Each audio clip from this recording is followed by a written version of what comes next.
station of Fox Sports. We are Baltimore. We are Ohio.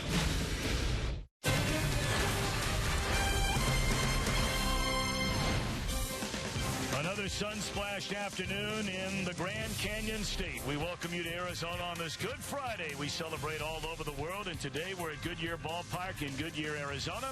Our final spring training telecast as the Colorado Rockies come over to take on the Cincinnati Reds.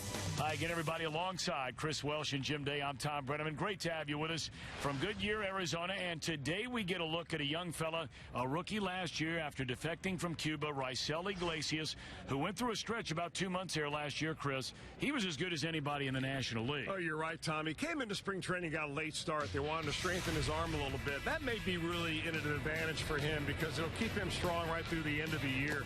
He's a guy the Reds probably will not need until about the middle of April. Second time they get through the rotation with the advantage of having an off day, they will have a chance to get his arm strong. But when he takes them out and you see him pitch, man, he's got 4 pitches he can throw for strikes. He's got great mound presence. I think that Raisel Iglesias is the top of the rotation type pitcher. He just needs to grow into that, and I think you're going to see a big step for him this year. Well, a lot to cover today. Questions about the starting rotation due to some injuries, and a lot of questions still remain in the Reds bullpen. That and so much more to come. You can hear that drumbeat going from the Grand Canyon State across the heartland of America right into Cincinnati. Opening day is right around the corner. You're watching Reds baseball on Fox Sports Ohio.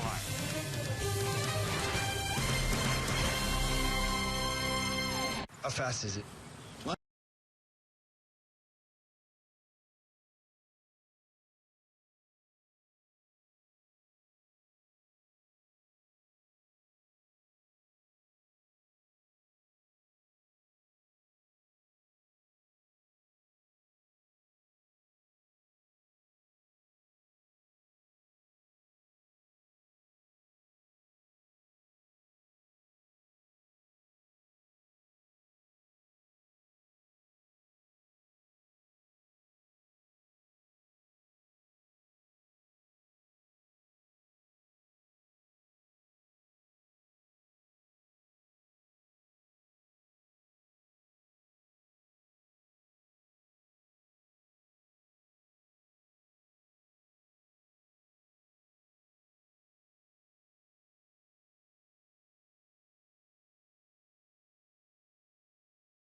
Ask for a more picture-perfect weather day here in Goodyear, Arizona. But then again, Chris, as the Reds take the field in preparation of this Friday afternoon, this Good Friday afternoon contest against Colorado, that has been the norm here in Arizona this year, going all the way pretty much to day one of camp.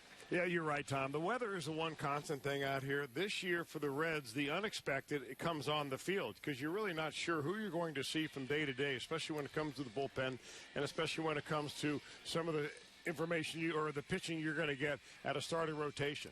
Raisel Iglesias is on the mound today, right-hander that is all set to be at the top of the rotation or near the top of the rotation once he gets into the swing of things for the Reds this year. He was set back, as we said in the open time, a little bit with some shoulder issues where he wanted to strengthen and get more flexibility in his shoulder. He's gotten to that point, and he's a guy that I just love to watch pitch. Let's check in downstairs and say hello for the first time today with our main man all season long, Jim Day. Hello, Jimbo. Hello, Tom.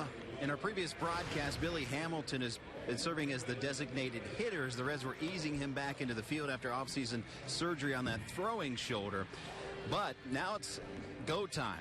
Brian Price says from here on out, barring anything unforeseen, he will be your everyday center fielder as we close out spring training. If his shoulder's okay, we know his defense is fantastic. Can he hit? The Reds will give him every opportunity once again to be their leadoff hitter when we reach the regular season. And really, Chris, after back-to-back years of Hamilton really not being able to get on base enough, this is such a critical year for the future of Billy Hamilton. Let's look at the numbers so far for Iglesias this spring. As Chris mentioned, his slow start because of, building up some of that strength in the shoulder. So he's only made a couple of outings so far, and there you see the results. They're hoping to get about 60 pitches out of him today, and I don't know whether that computes to 3 innings or 5 innings, but it would be great to see him throw a lot of strikes, get the ball in play a little bit, and let the defense do the work for him, because he does need to start stretching it out a little bit, even if he will miss his first start coming out of the gate when the season begins. Third time the Reds and the Rockies have gotten together so far this spring. Adames settles in and looks at ball one low, and this one is underway. The team split the prior 2 meetings. Colorado a 9-3 win here the first week. And then the Reds return the favor over at Salt River Fields on the 10th of this month in a 5-4 win.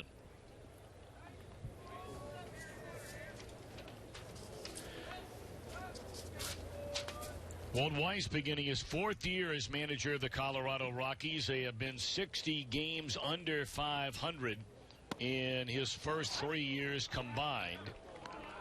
And over the last 5 years, these Rockies have not had a single winning season. They have finished in the National League's Western Division basement in 3 of those 5 years. Off the inside corner, 3-1. Well, Tom, you go all the way back to the beginning of their existence in Denver, and they have only had winning seasons in 6 of their 6 seasons overall where they've had a winning record. I mean, it's a crazy ballpark where they always have great splits and great winning percentage at home, and they struggle on the road. That one shot into left center field, and Billy Hamilton, a diving attempt, cannot get there. Adames easily will end up at third with a triple to begin the game.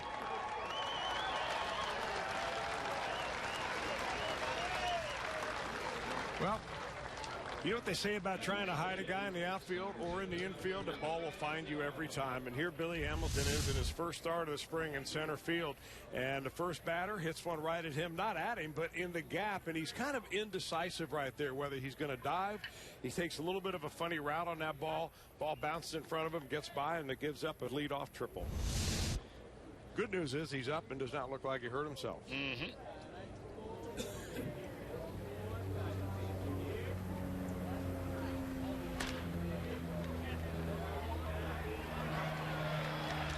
Brandon Barnes down, strike one.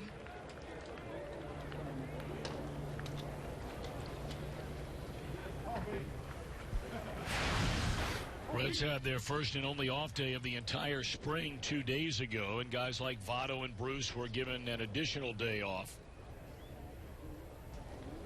Still no Brandon Phillips in the lineup. He's been bothered by a sore neck and has not played, Chris, over the last 4 days, but Brian Price emphasizing nothing he's overly concerned about, and Brandon back in there, of course, today.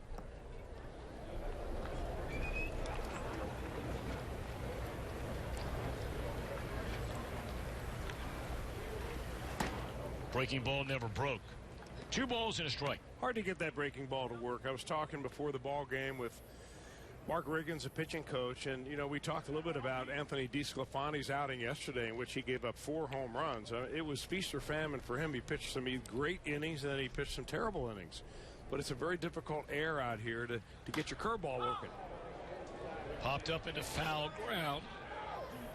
Votto with room, that ball came back on him, and you see that happen a lot even in regular season games. But here in Arizona, they call it that high sky, and clearly Votto got turned around and is unable to make a play. I think Joey may have lost his sunglasses. I mean, oftentimes, especially when you have a cloudless sky in Arizona and the sun is as bright as it is here, you see people wearing sunglasses.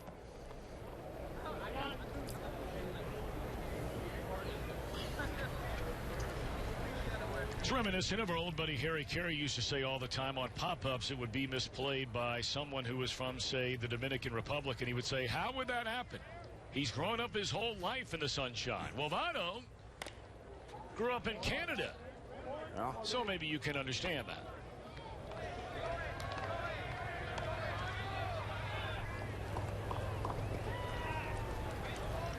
Joey finding a fan about 12 rows in the stand sitting next to a little boy fan, happened to be wearing a mitt, and fired it right to him. He caught it and hands it off to that little fella next to him. 2-2 to count on Brandon Barnes, 29-year-old in his third year with Colorado after coming up originally as a Houston Astro. And it remains at 2-2. Now, Barnes is center field today. It's interesting because the Rockies, if you look at their projected everyday outfield, all three of the outfielders are left-handed. They signed Gerardo Parra over the winter to a 3-year deal. So they need some right-handers in there to kind of mix things up. That's where Barnes comes in. Drysdale dropping down, a sidearm delivery there, and again Barnes able to hang around. Well, they traded Dickerson very, very late in the wintertime. Of course, their main man in the outfield is Carlos Gonzalez. He is in the lineup here today.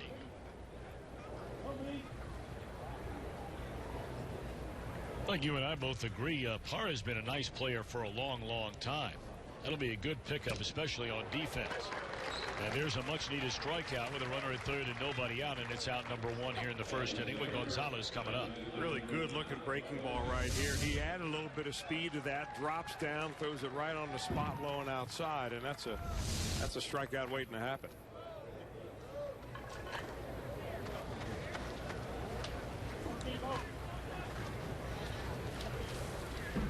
So here comes Carlos Gonzalez. Got 600 plate appearances last year for only the second time in what has been an injury-marred career. Incredibly talented player. Swing and a miss. Look at the Reds' defense along the infield, where the infield is in. 3 infielders on the right side. As hard as he hits the ball, that cannot be a comfortable place to play. No.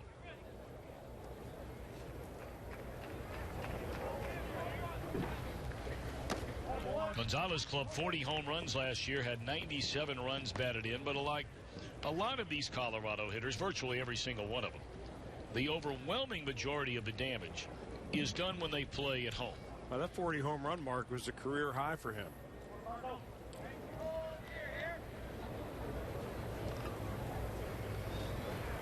One and one with a runner at third and one out, and there's a swing and a miss, and Iglesias gets ahead at 1 ball and 2 strikes. Raisel Iglesias has a great knack for adding and subtracting. Putting a little finger pressure on the baseball with a 2-seamer, running it down and in, putting some finger pressure with his middle finger on, running it into left-handers. He just got that feel for pitching. Back to the mound, and that runner will stay put. So 2 away in the inning. So a leadoff triple had the runner at third with nobody out, and now here comes Reynolds, and Iglesias with a chance to get out of this whole thing unscathed. Take a look at the Reds on defense today. Talked about Hamilton out in center, Jay Bruce out there in right, Rodriguez in left. That's your opening day infield right there. Suarez, Cozart, Brandon, and Votto. Kevin Mesoraco played in the game yesterday and being given the day off today. I would imagine the early part of this year we will see a lot of Tucker Barnhart. One-time Arizona Diamondbacks slugger Mark Reynolds looks at ball 1. It's on a 1-year deal over the winter to bring him over here, and you know, I think they're really excited about having Reynolds on this club. Well, really, pound for pound, Reynolds has as much power as anybody in all of Major League Baseball. He swings and misses a lot. His batting average year in and year out pretty low. His on-base percentage very low, but he has incredible power. And he didn't get a ton of playing time last year. Well, against lefties is the key for him. They've got Ben Paulson, who can also play first base. He gets exposed a little bit against left-handers, and that's where you think that Reynolds will fill the void. One thing about Mark Reynolds, never gets cheated. No. I mean, he takes the same cut, whether it's a first pitch he sees or whether he's down in a 0-2 count. I mean, he is coming out of his shoes.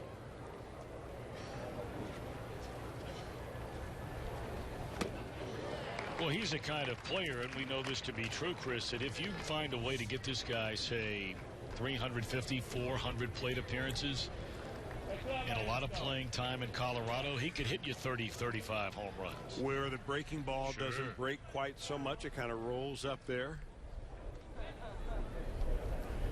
Iglesias trying to put him away in a ground ball to Cozart. How about the job by Iglesias? A leadoff triple, and the runner is stranded at third. Strikeout, ground out, ground out. Billy Hamilton to lead it off when we come back.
The first inning, Billy Hamilton to start things, and let's take a look at how the rest of the lineup shapes out.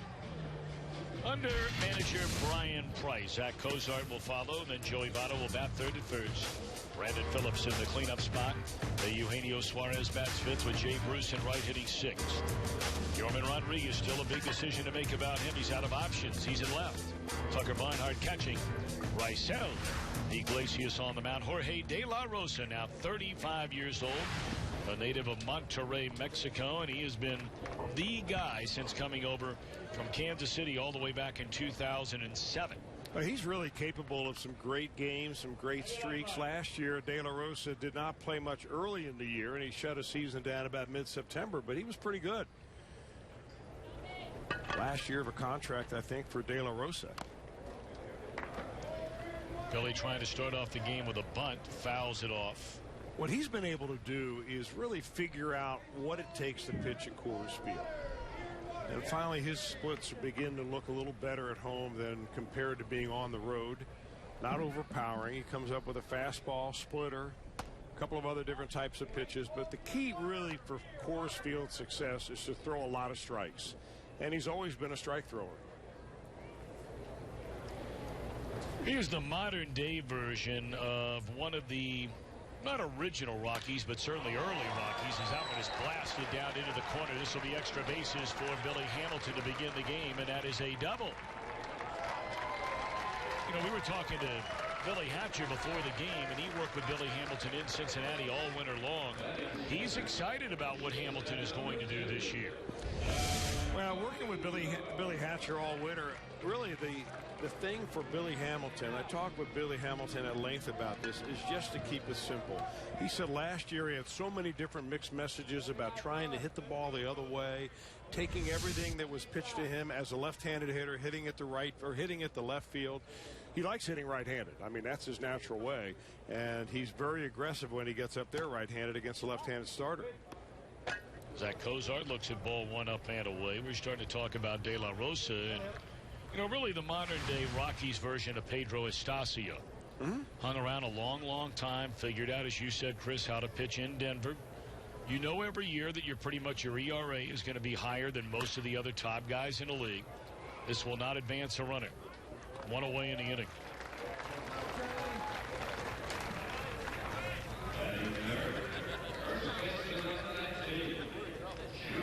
And Billy Hamilton right now looking over at Billy Hatcher at third base and kind of using some hand signs saying, hey, should I have gone to third base on that?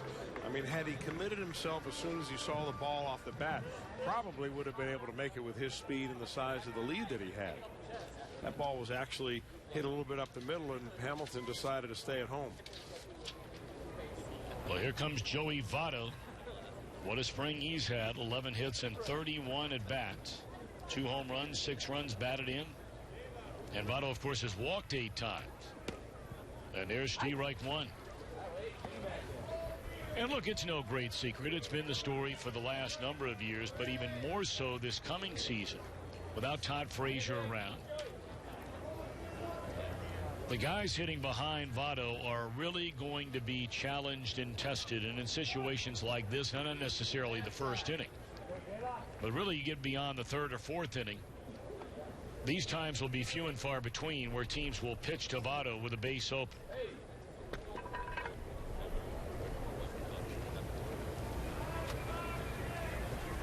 He has a legitimate chance to walk over 200 times this year.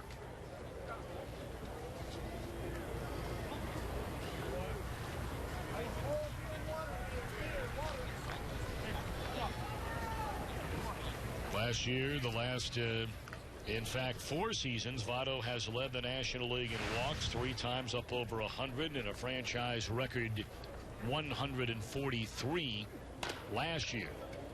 On the ground, played at second, and a throw is in time by Vallejo. On to third goes Hamilton with 2 outs here in the Reds' first inning.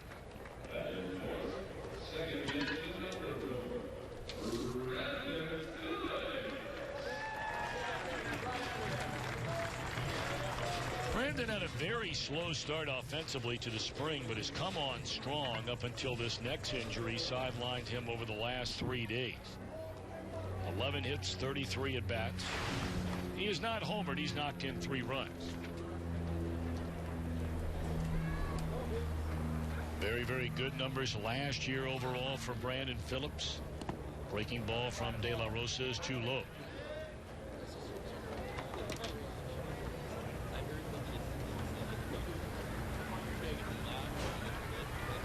There was a lot of talk naturally during the winter and then at the very beginning of spring training about Phillips as a 10-5 player, 10 years in the major leagues, 5 consecutively with the same team. As that pitch is in the dirt, here comes Hamilton. And he's tagged down, and that'll end the inning. Billy taking a chance. And a nice play by Walters, the catcher, to at least knock it down and keep it close. And he tags out Billy trying to score from third base. One more look as we go to break. End of 1. No score. So, Jamie,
And Iglesias put together an incredible string of 7 consecutive quality starts, an ERA under 2.5, and did something no Reds pitcher has done since 1914, and that strike out 10 or more batters in 3 consecutive games. It was shortly thereafter where he was shut down for the rest of the year on the 13th of September.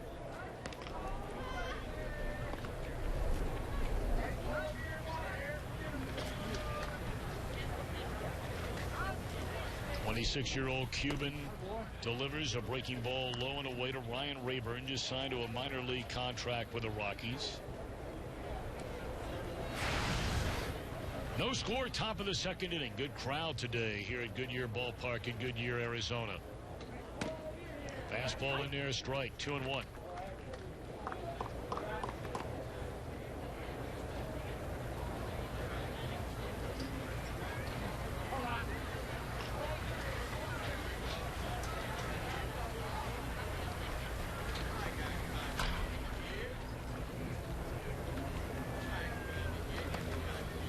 The Reds are going to keep a very close eye on Iglesias, not only because of the shoulder fatigue that shut him down with a little more than 2 weeks to go last year, and undergoing all the strengthening of that shoulder during the offseason this year. But again, you have to remember that he basically did not pitch professionally for a couple of years, Chris, and so I would imagine that his innings again this season will be limited to what you would normally want to see out of a guy that's slotted for the number 2 spot in your rotation. Yeah, I'm not really sure what that innings ceiling might be. Straight up in the air, Yorman Rodriguez way out and left. He's shading his eyes. He was able to hang with it. 1 away.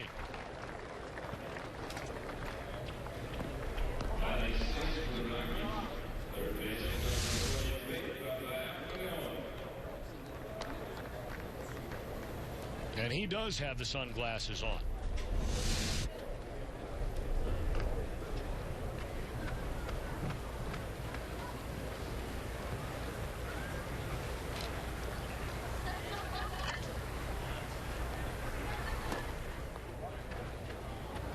Noah, left-handed batting third baseman. Of course, third base is the position of the Colorado Rockies' main man, Nolan Arenado.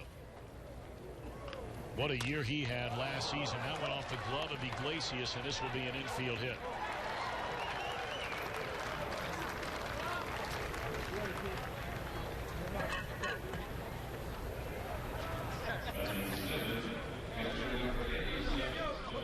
Now Iglesias knocks this down as it goes through the box, and he thinks he's got a chance. Watch it at the very end of the play. Brandon Phillips getting out of the way right there. He's afraid that Iglesias is going to drop a Brandon Phillips play on him. We started to mention Arenado's not in the lineup today. Last year was his 3rd season in the major leagues. He's always been considered, really since the day he stepped into the National League, as being the best defender at the third base position. And yes, he's a Gold Glove Award winner. That one is swung on and dumped foul and on a play by Tony Walters. But my, oh my, did he break out with a lumber. Led the major leagues with 130 runs batted in. Had the 3rd best slugging percentage in the major leagues. Hit 42 home runs. And really did not strike out a lot for a guy with those kind of power numbers. Well, you're right. Really the only knock on Arenado, and it's hard to knock anybody with that kind of resume who's only 24 years old, is that his on-base percentage went down a little bit last year. And there just aren't enough guys getting on base ahead of him, and that's what they're trying to rectify here with the Rockies, to get that offense back on, because it's really never been all about offense, but they could score more runs if they could get the top of the order on base. That one bunted foul. A big big challenge was when they made that Tulowitzki deal and they get Jose Reyes. Now, granted, it's not the same Jose Reyes we saw for a long time with the Mets. His skills have clearly declined, but now with his off-field issues, there is no telling when we will see Jose Reyes. Well, you're right. They're first waiting, I think, for the state of Hawaii. It was a domestic violence case, and they're waiting for the state of Hawaii to come out with some kind of a judgment. And then, of course, Major League Baseball behind that. So they're making all sorts of plans to not have Jose Reyes around for quite a while.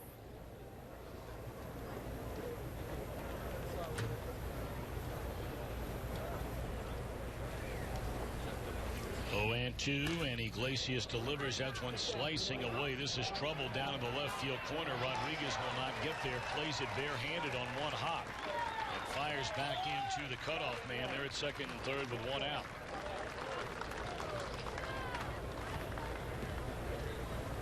You know, the one thing you don't see in spring training very much is exacting placement of the defense. You'll see a shift from time to time like we saw with Carlos Gonzalez. But I would suggest that during the regular season, if Tony Walters comes to the plate, left-handed hitter like that, you're probably going to have that left fielder shaded over towards the line, playing shallow. And how many times do you see a guy hit a ball in that same spot, and there's the outfielder there waiting for it? Spring training is old-fashioned defense.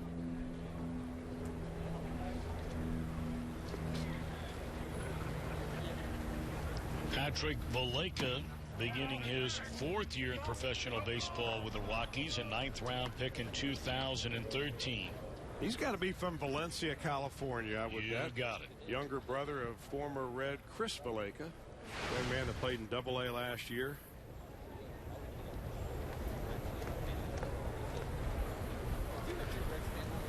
Runners at second and third with one away in the inning, and a swing and a foul tip. A 1-1 strike count on Valleca.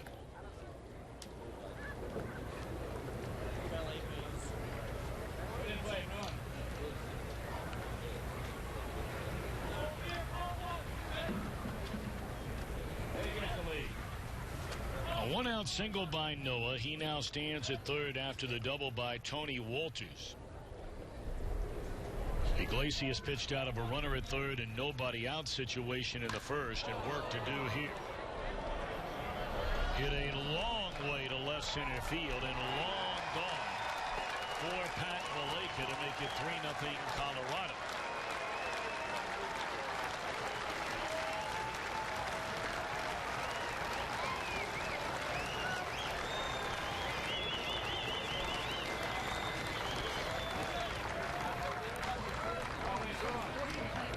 Saw a pile of those yesterday up the road in Surprise when the Rangers hit 5 home runs, scoring 12.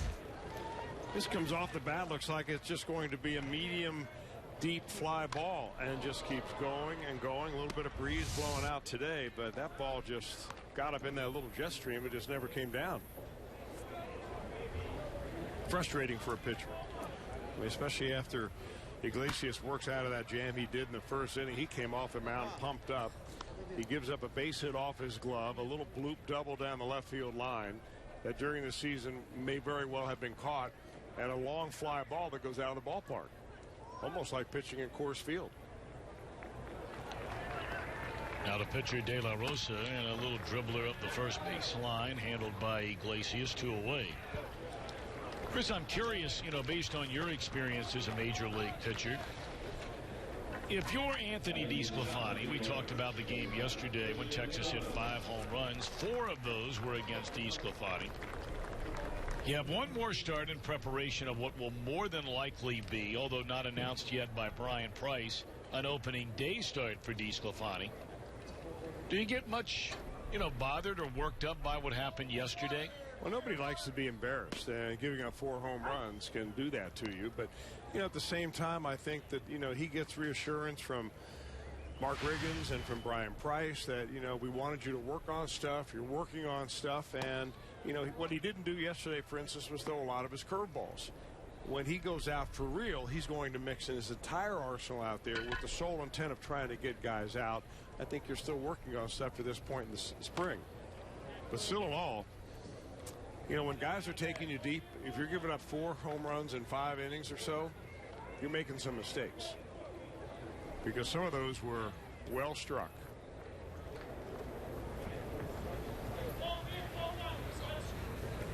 One and 2 to count.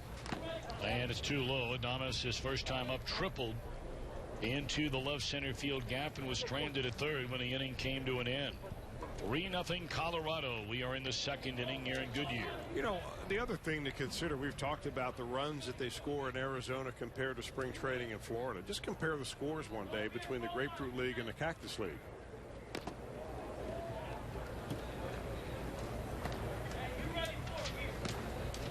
And all the juice baseballs were delivered to Arizona.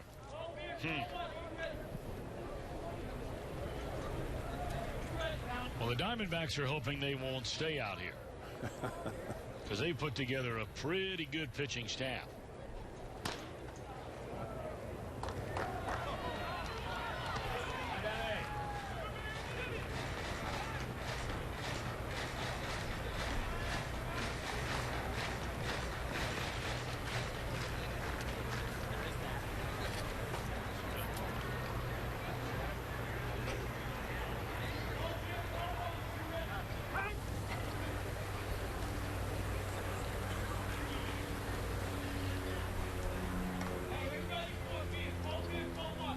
Two on Adames, and here comes the pitch, and it's foul tipped into the mid of Barnhart, turning around and showing it to Todd Tichenor, the home plate umpire, and the inning is over.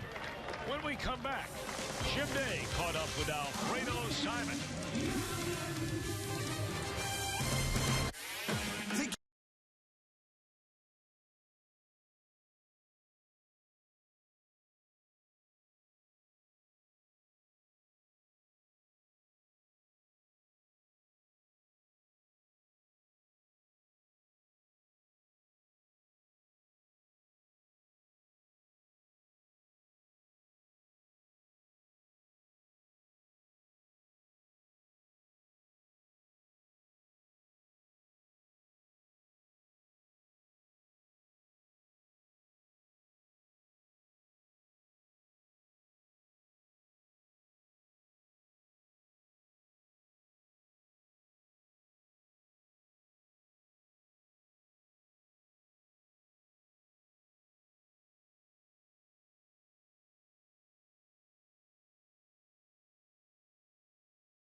He missed a considerable part of spring training. It was like he missed no beat at all. Earlier this week, made his debut. 3 innings pitched, no hits, no runs, 4 strikeouts. Talked to him afterwards.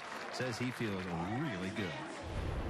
I don't put a lot of pressure on my mind. I just try to go there and just do the thing that I do before, and I just try to throw strike, and I just feel great. That's the bottom line. Like, I was practicing Dominican, and I'm ready to go. On the first pitch here at the bottom of the second inning, Brandon Phillips hammers his first home run in Cactus League play. And the Reds are on the board. It's a 3-1 Colorado lead. Like he knew it was coming.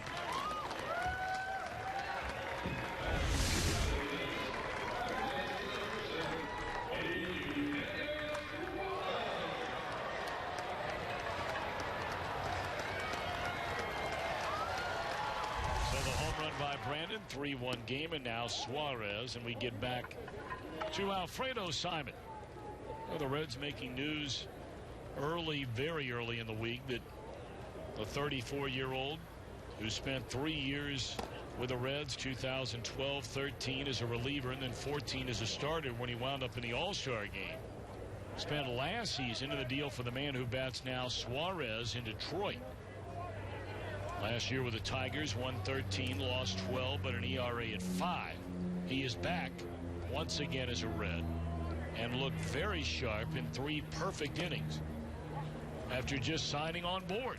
Well, you know, right now he's a starter, and the Reds need starting pitching with Homer Bailey on the shelf and John Lamb not able to pitch. Michael Lorenzen beset with an elbow problem. I mean, they're looking for people to eat up innings, but there's no real guarantee where he will be as the season plays itself out.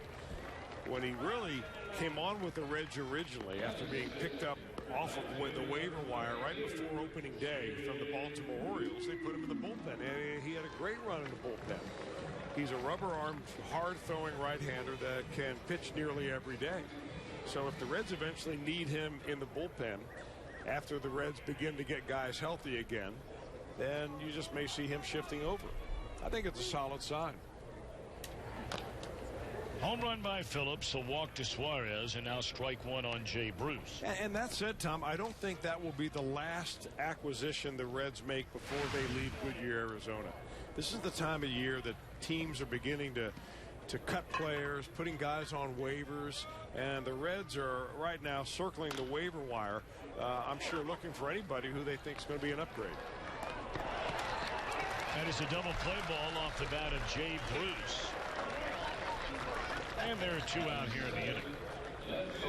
You may remember, and some do remember, many probably forget, but when the team had actually jumped on the plane to leave Goodyear, Arizona in 2012, and they signed Alfredo Simon 2 days before opening day, Todd Frazier was the player who was sent back to the minor leagues that year. They did not send out a pitcher, they sent out a position player.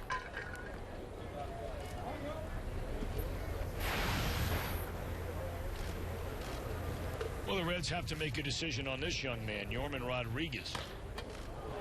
And we'll talk more about that as the day rolls on, along with a lot of other questions about this Reds team, as we're less than 10 days away from opening day.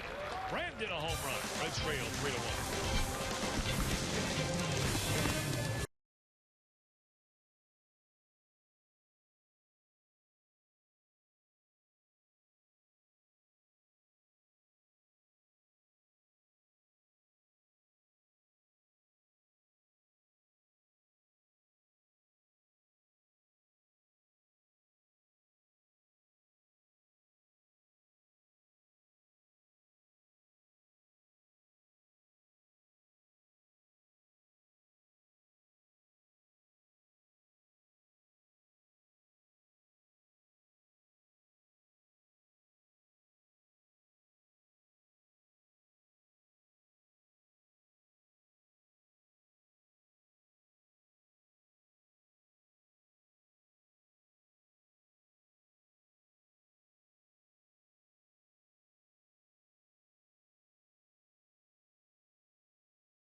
Natural question is, who has made the most progression this spring? Who stood out?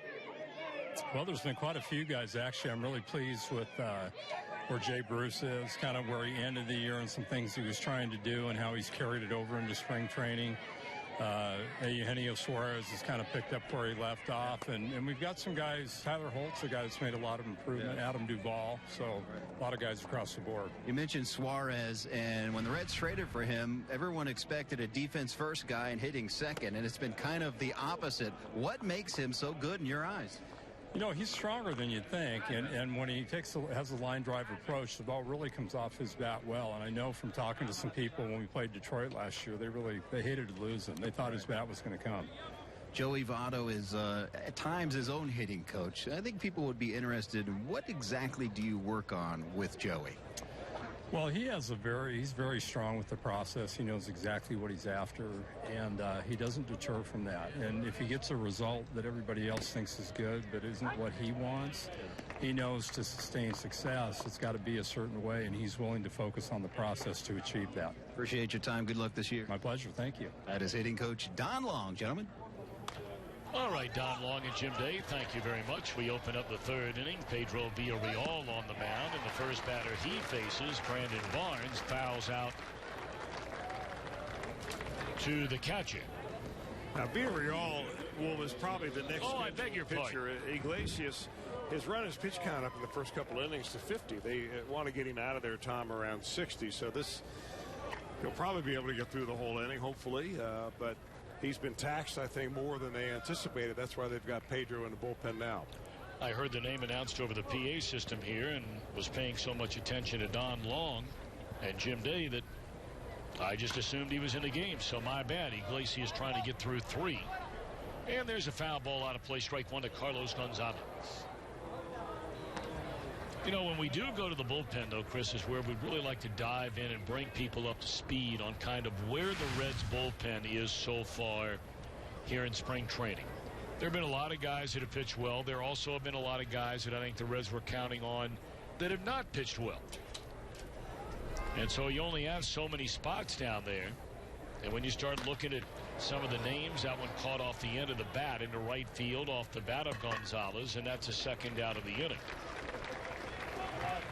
Now, the Reds are looking for pitchers to eat innings because the only guy right now that they have set in stone to be in the bullpen is J.J. Hoover.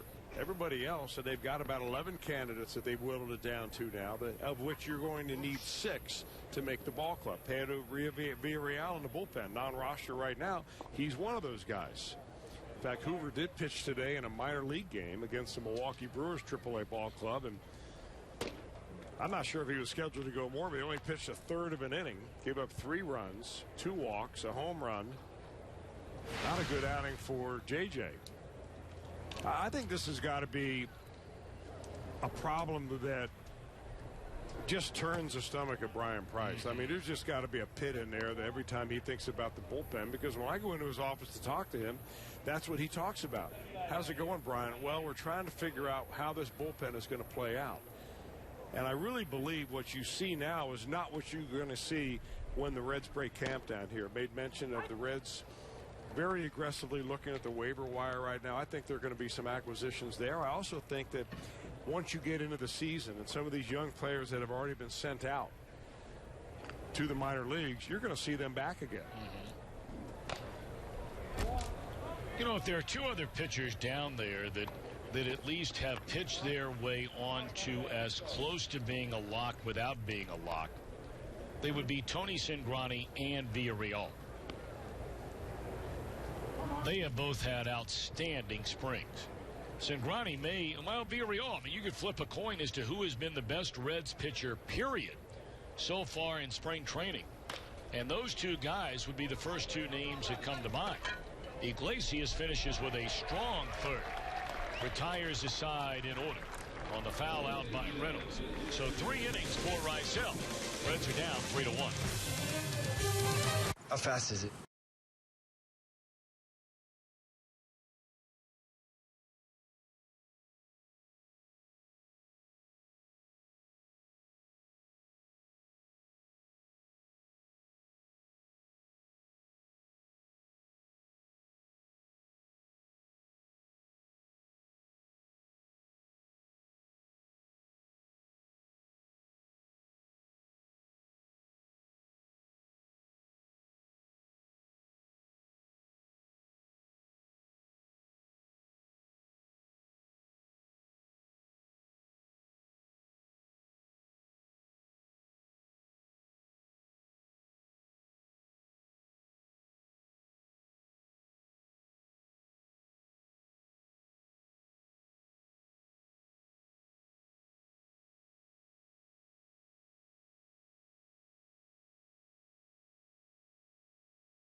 League Baseball, new era in the 30 clubs as we celebrate opening day. Make sure to wear your favorite cap on April the 4th. Share it on social media using hashtag #CapsOn for a chance to win prizes.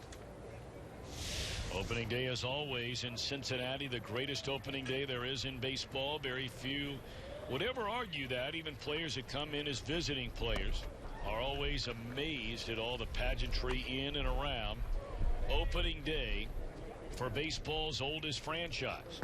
And this year will be the Philadelphia Phillies that come into town and celebrate opening day on April the 4th. Tucker Barnhart shoots one down the right field line.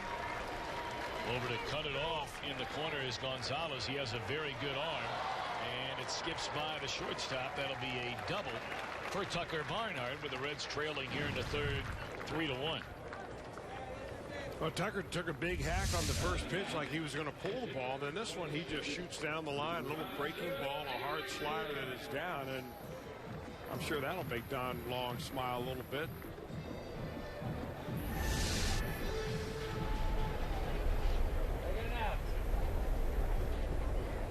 A much-needed hit for Tucker Barnhart. And now trying to advance him. So many conversations have taken place in and around this Red spring training about the little things and being able to do them for this year's Reds team. And right there, Iglesias able to deliver the goods with a sacrifice advancing the run.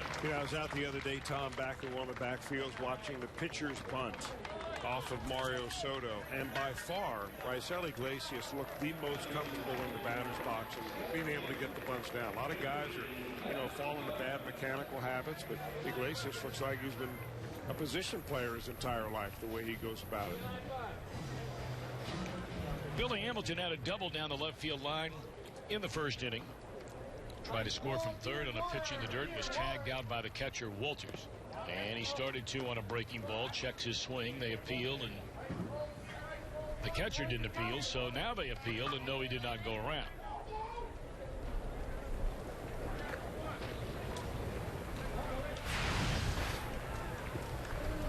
Right shoulder surgery in September for Billy Hamilton. Did not start baseball activities until the 1st of January. At 25 years young, we mentioned earlier what an important year this is for Billy Hamilton, for his future, and certainly for his future as a Cincinnati Red. I mean, make no mistake about it. If it doesn't work out for Hamilton, there will be some team that will take a flyer on Billy Hamilton, his speed, his youth, all that kind of thing. I'd be surprised if the Reds gave up on him if he struggled this year. They do have a backup, though. Jose Peraza has been shown to be able to play some center field. I know they're very high on him. He's a right-handed hitter all the way, but he's got speed. He doesn't strike out much. He slashes the ball a little bit. But I don't think it's a do-or-die season for Hamilton, although it is time for him to step up if he expects to be the leadoff hitter in the big leagues all year long. And that means cutting down the strikeouts and cutting down the number of times he puts the ball in the air. 3-1 pitch. Chased a pitch up in the strike zone and out of play. Billy knows how important this year is. Just ask him. The last couple of years haven't been nowhere near where I wanted to be, and coming into the year where, you really don't have any excuses about being young anymore or anything like that. It's just more of like going out there and competing and do what you got to do. So I'm excited for the season, man. Like I said, I'm prepared and I have no excuses. I mean, it's nobody's fault. It's on me. So I'm looking forward to the season, man. It should be a fun one. Hamilton pops it up to the right side, and the second baseman handles it. Unable to come in from third is Barnhart, and there are 2 outs in the inning. Now that's a play. If it had been the other way around, with Barnhart at the plate and Hamilton on third, Barnhart would have picked up an RBI because Billy would have scored it. We have seen him score on sacrifice flies to the infield. It's one of the most exciting plays we've ever seen. That was against the St. Louis Cardinals when we were on the road first week of the season a couple of years ago. We'll never forget that. So the runner stands at third now with 2 outs, and here's Cozart, and he's quickly down strike 1. Well, Chris, you've been out here a lot. How does Cozart look to you? Still wearing that knee brace, but how does he look to you as we're closing in on opening day? Well, I think he's still trying to get his timing down offensively. It takes a while. You know, he missed the entire season except for a month last year. The good news is he doesn't feel any pain or stress in his knee. So I think his defense is going to be there. But the question remains for Zach Cozart. Is he the player that showed what he could do last year for a month, where he hit the ball hard, had a lot of home runs, was on base a lot? Or is he the player from 2014 where he really struggled? 0-1 to Cozart. And that's off the catcher. He can't find the ball, and the Reds are going to get their second run of the game. Makes you wonder if that wasn't a cross-up of some kind. Sure looked like it. Tony Walters goes out to just backhand this ball, and maybe he was looking for a ball to break down. No, it did bounce in the dirt and went over his glove. I think from where we sit, it was, well, we were unable to tell that ball ever was in the dirt. 1-1 the count, and off speed, Cozart chasing and missing, 1 ball and 2 strikes. So the Reds fell behind 3-0. They get a home run from Phillips in the second inning, a double, a sacrifice, and then a wild pitch to bring in the second run here in the third.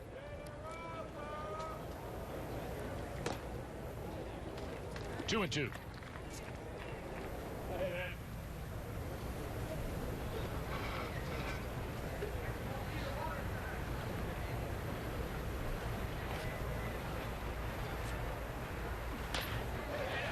Hook through the hole into left field, a base hit by Cozart.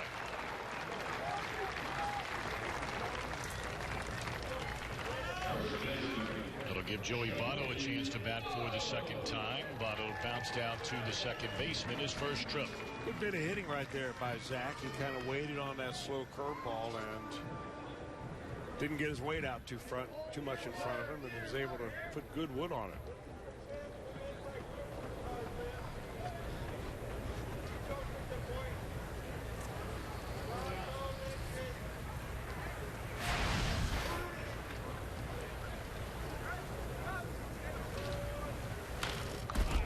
Strike one on Joey Votto.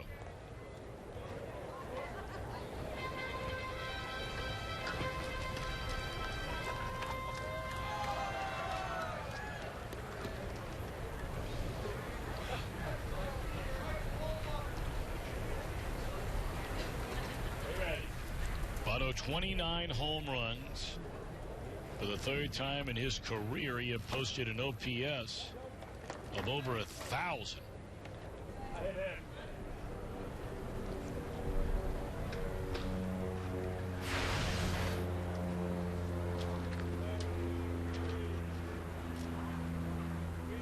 Final numbers on Votto last season: hit .314, 29 home runs, 80 batted in, and we talked about nearly 150 walks.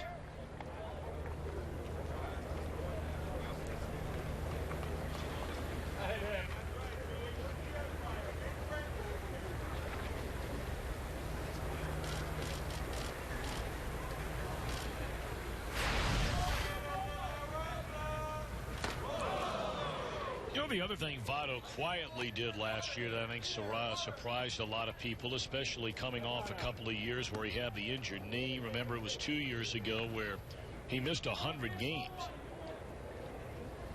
Was he stole 11 bases last year? I would imagine there'll be some teams that will keep a little bit closer eye. That's not a huge number, but it's certainly not a bad number. And a number I'm not sure anybody saw it coming. There's a walk to Votto to put 2 on for Brandon Phillips.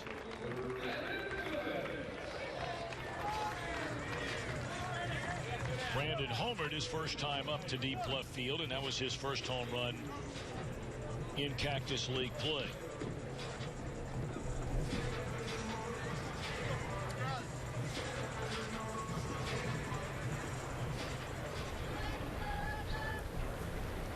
You know, we were talking earlier about De La Rosa, and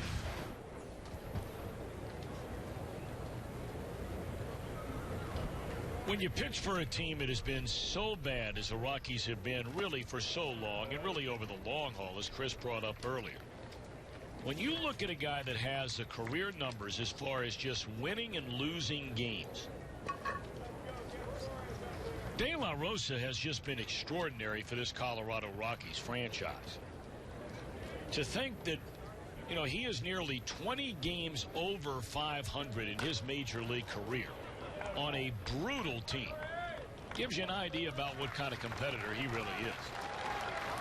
He gives up a run, and at the end of 3, his team leads 3-2. Going out.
Over on Glenway Avenue up on the west side.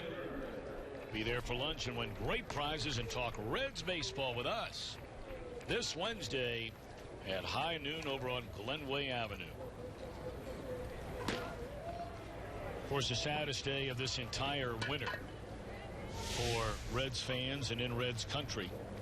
You had to make your way up Glenway Avenue through Price Hill to make your way to Elder High School, when many of us and many of you at home attended the services for the late, great Bernie Stowe. He will be missed truly every day of the year. Well, you're not kidding. And really more so, Tom, for those veterans, veteran players and broadcasters and so that have over the years gotten so used to coming down to the Reds clubhouse and visit with Bernie and talk old times. I'm sure when the Reds get their Big Red Machine together of 1976 later in the summer, I think it's the weekend of June the 24th, for their big celebration and, of course, the induction of Pete Rose into the Reds Hall of Fame. That'll be a big topic of conversation, Bernie Stowe. For sure. So now here in the 4th inning, it will be Pedro Villarreal on the mound. And we were talking earlier about I asked you off the air, Chris. I'm curious on the air to go ahead and answer it for those Reds fans that might be wondering the same thing. As you see the numbers for Villarreal, he's only allowed 1 run this entire spring in 6 games. And that was his second outing in a 2-inning stint against these Rockies. Got one in the air to left field off the bat of Rayburn, handled by Rodriguez. Villarreal has really thrown the ball well. And he was another one of those very pleasant surprises last year once his feet finally were planted in Cincinnati and wasn't on that shuttle going from Cincinnati to Louisville up and down. Well, he was in 29 games for the Reds last year, and his earned run average was in the mid-3s. I mean, Pedro is a survivor. I mean, he'll go down the minor leagues if you tell him you take him off the roster. Doesn't matter. He's back here in camp. He had a chance to go and sign somewhere else. He saw opportunity here. I mean, he's never going to wow you with his stuff, but he just keeps grinding away. And, you know, he's etched himself, you know, a nice little backup career in the major leagues. And it's far from over because he's only 28 years old. He's been in 44 games, all as a Red. And he's the type of pitcher that, you know, it could be the long man, the mop-up man, however you want to call it. sometimes those guys go out there and they just take one for the team. Yep. You know, the team is getting beat up pretty good. You need somebody to eat up some innings. And he just goes out there and does that. All right, now you look at this Reds bullpen, and I know we have 2 outs in the inning. We have a long way to go. But if the Reds keep 8 relievers to begin the year, because they'll only need 4 starting pitchers at the very beginning of the season, what with off days and so forth, they have 2 of them over the first 7 days of the regular season. So you go down the list of Tony Cingrani, Caleb Cotham, Diane Diaz, Jumbo Diaz, Drew Hayes, J.J. Hoover, Ryan Matthews, Blake Wood, Pedro Villarreal, Kivas Sampson, J.C. Ramirez, Chris O'Grady. Chris Welsh, would you agree with me that right now, as there's a base hit into center field by Walters, and maybe you'll disagree, I think right now the only 3 locks in that bullpen are Hoover, Cingrani, and Villarreal. Yeah, and I think the Jumbo probably has an advantage right there. The other guy who may have an advantage, because the Reds, if they have Tony Cingrani, that's only one left-hander there. They could use another left-hander to balance the bullpen out. And Chris O'Grady is a Rule 5 draftee. So if he doesn't make the ball club, he gets offered back to the Angels for half the claiming price. So he always has an edge when you have a situation like that. We're going to see a young man pitch later on today, Diane Diaz, who has been very impressive. The last 2 seasons he's pitched in the Red Sox organization. He's been a reliever in Pawtucket last year, had a great year, earned run average, I think, under 1. And the Reds are giving him a long look. But the names that you mentioned, some of these guys have great stuff. You know, J.C. Ramirez being one of them. But the most difficult thing, I think, for coaches and scouts to do is evaluate in the month of March during spring training, because boy, these spring training numbers can lie. Well, and the other part about it, which you talk about frequently, and I've always found to be so interesting, is not only because of the air here and the elevation here and all that kind of thing,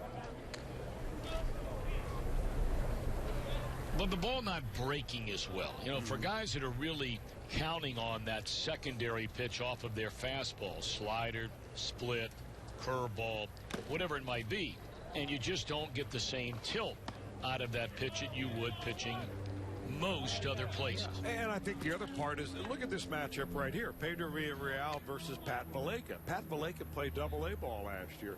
He's got essentially no chance of making the Rockies out of spring training this year. And if you don't start a ball game in spring training, especially in the first couple of weeks, you're not facing big league hitters. Right. You're facing guys that played last year in Double-A, and they're trying to move their way up the ladder. Well, Valaika homered that way his first time up. This one will stay in the yard. And Villarreal, he just keeps on keeping on a scoreless inning. Reds are down a run after 3.5. Hi, I need a safe car. The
This happening for the Reds. The transition to third base has been a very smooth one. Now you think a guy to be a shortstop might be a little against moving to third base, but once that Frazier trade hit, he knew right away that was his spot from the get-go. In that moment, I might take in shock a little bit, but I think about it. This is my opportunity, and I say I'm be ready, and I'm be ready for play third base. I feel happy. I work hard to be a good judge, you know, and I do it my job, and every day work hard, and I'm here for play third base. And guys, as Eugenio's English gets better, I have found out that he is a very fun-loving guy and likes to goof around. He has got some tough shoes to fill over there at third base with Todd Frazier, but I think over the years the fans are really going to like Eugenio Suarez. You know, Jim, I think you brought up a great point right there about his English. And for those of us that have been so fortunate to be around this game where you are truly around almost every single person of ethnicity or color or whatever it might be, and especially the Latin American players who, let's face it, where they're growing up, the education level now where he's from in Venezuela is generally considerably better than it would be, say, in the Dominican Republic. But for this young man to have the courage to continue to not only work on his English, I think all of them would love to work on their English. But we've seen players that have spent 10, 15, 18 years in the major leagues that will never try to conduct an interview speaking English. And I think it tells you a lot about the person, Eugenio Suarez, that he's going to give it a go.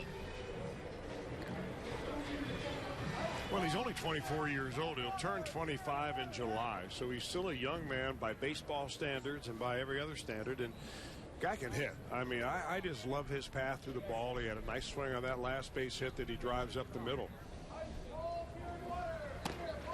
I think you make a good point about those players that come to America and they realize that it opens up much more for them when they learn to speak English. And you see some really try very hard to do it, and other guys just kind of don't do so much at it. It certainly doesn't hurt their baseball skills regardless what they do, but it may make him much more marketable outside the game if he can conduct interviews and endorse products and do all sorts of other things like that. Breaking ball to Jay Bruce is up. Interesting comments that Don Long, the hitting coach, made about Jay Bruce earlier in that interview with Jim Day. And I think one of the things that they're working on is trying to get Jay to lower his hands a little bit. He gets to the point where those hands begin to creep up almost to the top of his helmet. And they want to get him those back down so that he doesn't kind of scoop his swing as much.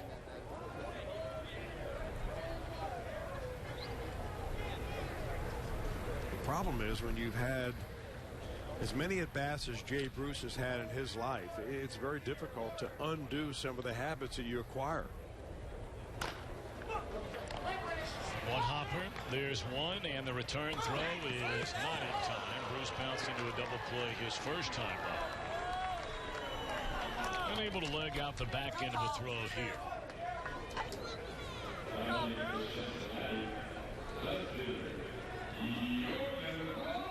Really an unusual play. If the scoreboard had the count right at 3 balls and no strikes, that's an unusual play.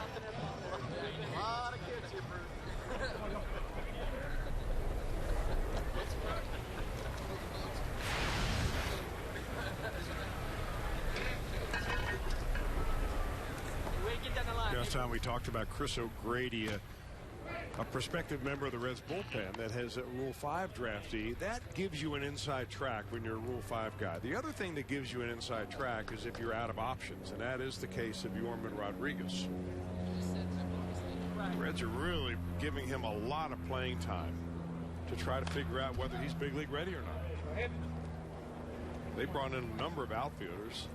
Jake Cave, a Rule 5 draftee. Scott Schebler coming over from the Dodgers, of course. Adam Duvall is in the mix, but so is Yorman Rodriguez.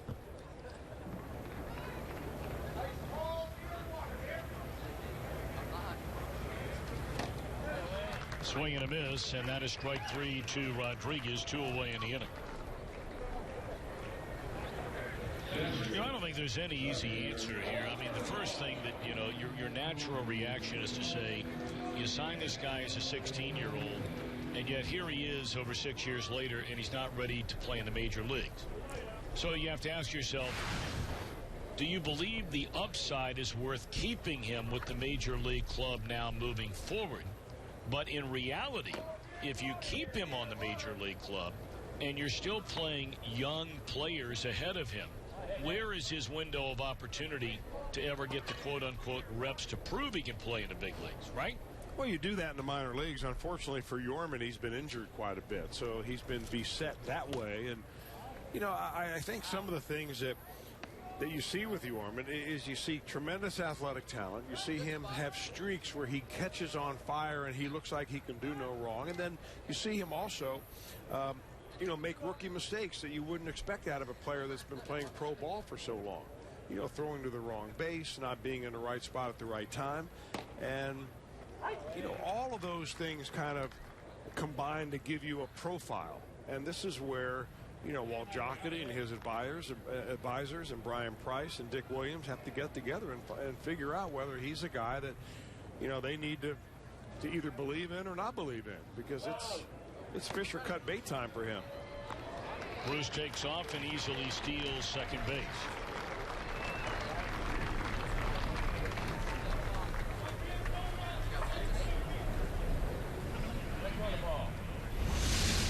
Sneak attack. De La Rosa having really not even paying attention to Jay over there.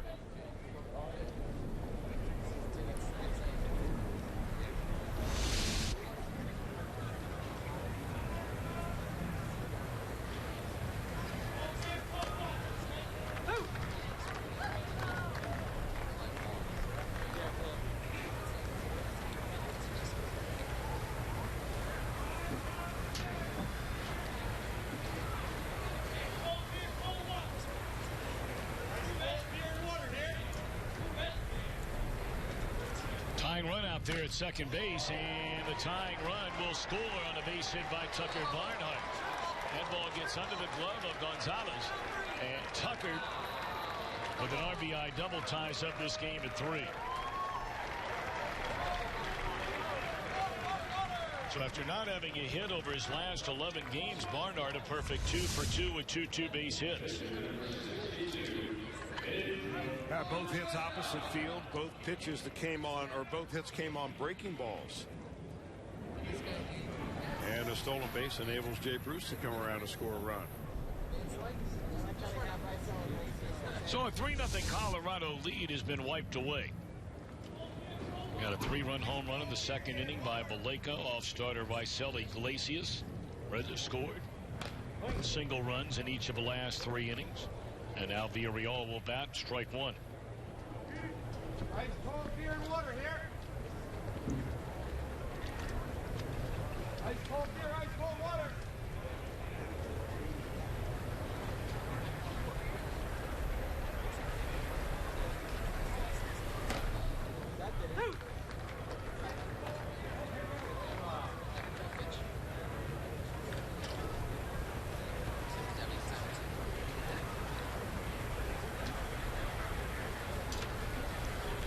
Go ahead, run at second, 2 are out, and a swing and a miss will end the inning. But the Reds tied the game on a 2-out double by Barnhart. We go to the 5th in a 3-3 contest.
course, we have the opening night game, the second game of the year. We have an opening day for kids that first Sunday, the final game of the first homestand.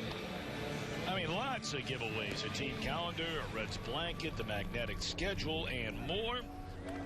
513-381-REDS. Visit select Kroger locations or log on, as always, to Reds.com. We'd love to have you come down that opening week. Philadelphia in for 3, followed by 3 against division rival Pittsburgh.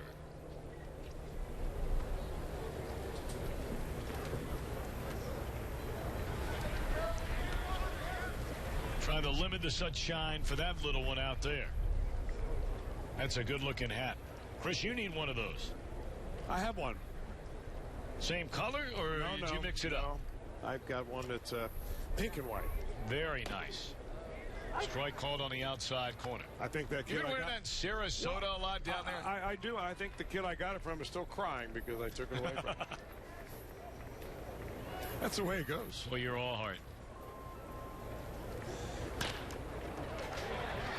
De La Rosa, the pitcher, slaps one into center field, a base hit. So he is aboard to begin the Colorado 5th inning in this 3-3 game. You know, we haven't broken out all of last year after getting them 2 years ago, are those sweet Reds lids. Remember those ones we saw in the stands and we wondered where to get them and they sent them up to us? Oh, you mean the wintertime ones that we may need them in the month of April? We might. We may have to travel those with us to Chicago. The first road series of the year where unbelievably, it truly is unheard of. In the month of April, we are going to play 3 straight night games at Wrigley Field. Wow. Well, at least our TV booth is heated a little bit. They've got the heaters if they're working. But it's Jim Day that I'm worried about. I think we ought to make sure we get one for him. For sure.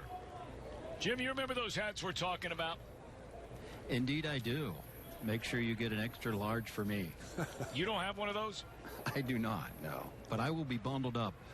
I cannot believe there's 3 night games in Chicago in early April, but such is life. You know, there's something about the Reds and night games at Wrigley. I don't know if we're like the guinea pig for the Cubs, because that one is fouled out of play.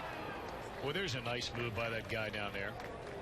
I mean, I never get on a fan about catching foul balls because you can't get hurt.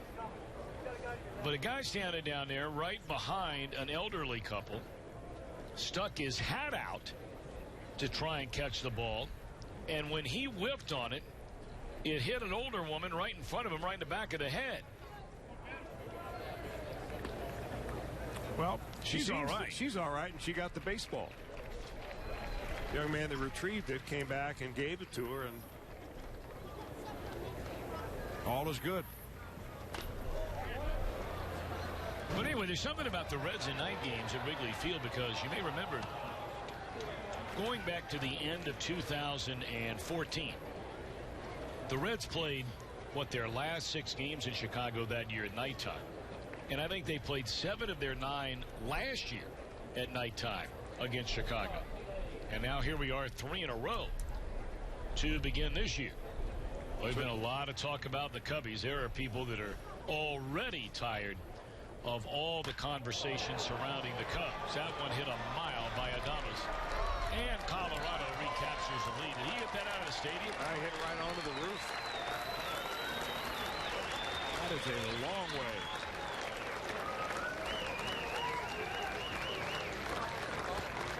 The Orioles had only allowed 1 run this entire spring.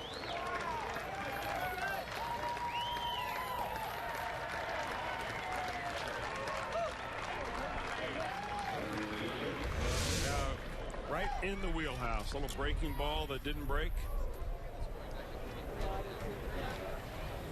I'm not sure if Adames is known for his power, but boy, he got a whole bunch of that one. Higher, higher on the roof. I want to ask you about some more of these relievers that we started to talk about the last inning, and you touched on, Chris O'Grady being a left-hander down there. He has pitched in 7 games. He's been scored upon in 3 of those. Really, he's only had 1 bad game. That was a disaster when the Reds played over in Scottsdale against the Giants. Everyone had a bad game that day. What about J.C. Ramirez? Great stuff. I really like him in the long run. I don't know if he translates right now as a big leaguer, but to me, he's got a really nice delivery. He throws the ball very hard. You know, a lot of these spring training fields, they don't have the radar gun working. So I can't tell you without sitting down there next to the scouts as far as the radar gun readings. But an overpowering type fastball. But, you know, when I've seen him pitch, he has a couple of problems sometimes locating that pitch. Is what you're going to get with hard-throwing young pitchers. The real challenge is trying to evaluate in spring training.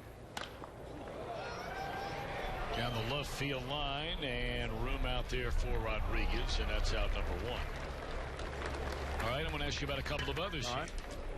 One guy we saw as a starter last year, and you thought at the time that over the long haul he would be better suited perhaps as a reliever, and that's what the Reds are doing with him in spring training this year, is Kiva Sampson. Well, I think his confidence skyrocketed once he realized he didn't have to face hitters 2 or 3 times in the same game. And he can really go back and concentrate on what his bread and butter is, which is rearing back and throwing hard, keeping the ball down in the zone. He's got a really good changeup, Sampson does, and a nice breaking ball. But again, it all comes down to fastball control. Nowadays, every team out there seems to have a bullpen full of pitchers that throw 95 miles an hour. So 95 now is what used to be 92 miles an hour 6 years ago. And you still have to be able to locate that pitch. You get a guy like Carlos Gonzalez. It doesn't matter how hard you throw. If you're throwing it down the middle to him, he's going to figure out a way to get the bat head on it.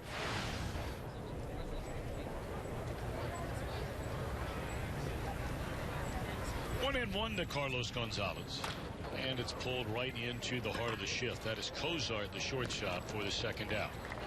I read an interesting stat. I hope I get it right, Tom. I think it was in 2013 that there were something like 19 pitchers, all bullpenners we're talking about here, who averaged 95 or better with their fastball.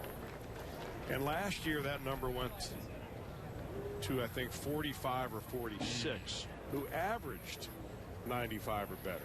So you see the proliferation of the number of pitchers that are all throwing in the mid-90s. We're going to see a young man later here with the Rockies, I believe, who averaged last year a 98-mile-an-hour fastball when he was with the Toronto Blue Jays.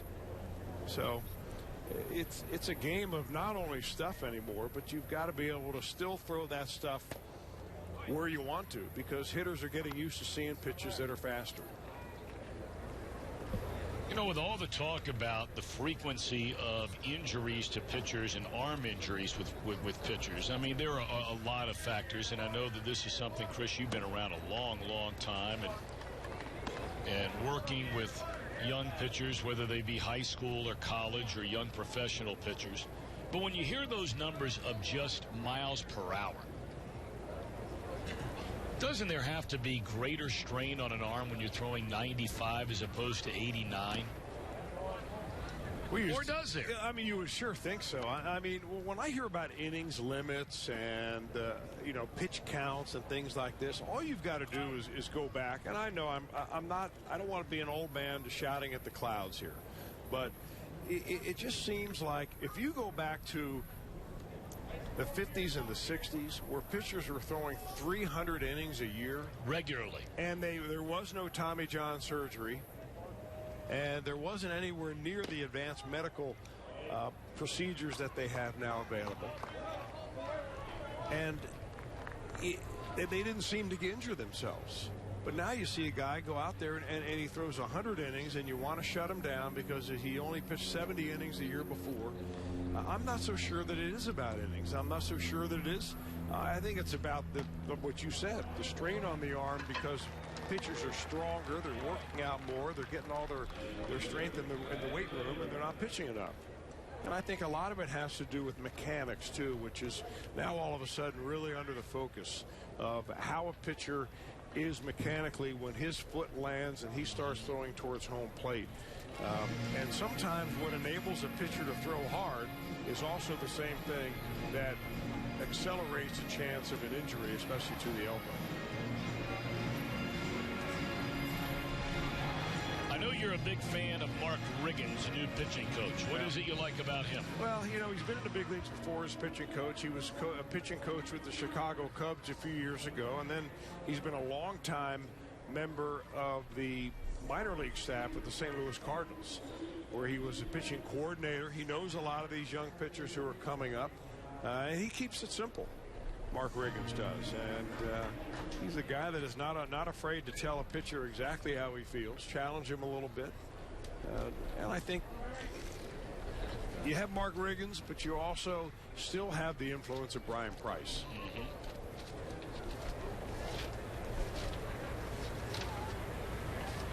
Mark, 59 years young, we brought up earlier. He hails from the same hometown as former Red and longtime Major League standout third baseman Scott Rowland. That is Jasper, Indiana. But he lives down there near, way down there near Kentucky Lake. Murray, Kentucky. You've thrown a line or two in the water down at Kentucky Lake, have you not? You know what? When I was growing up, that was our vacation spot. That was the only place we went, was down to Kentucky Lake. I remember the baseball family of the Roofs, Gene Roof and Phil Roof. Oh, man, what a wonderful guy Phil Roof is. We used to go over to their house and have homemade ice cream. Phil Roof's still working. Still in the Minnesota organization. Fly ball to deep right center field. Bruce will track it. And that'll end the inning. 2-run home run by Adames. We're only in the middle of the fifth. 5-3 Colorado. Everyone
Big Apple to take on the Knicks. That'll be at 7.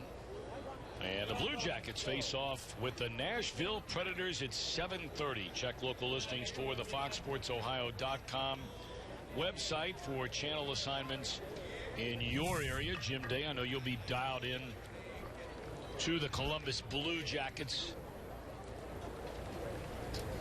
Always. Of course, the Cavaliers are getting closer and closer to the end of the regular season. What do we have? A little more than a month and a half, I think, left.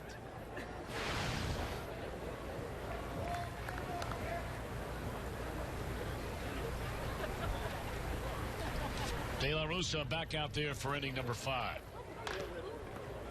Two-hopper down to third, and Hamilton will be thrown out to begin the inning. The Reds are trailing 5-3. They fell behind 3-0, came back to tie it before the 2-run home run by Adames in the top of this 5th inning. And here comes Zach Kozar.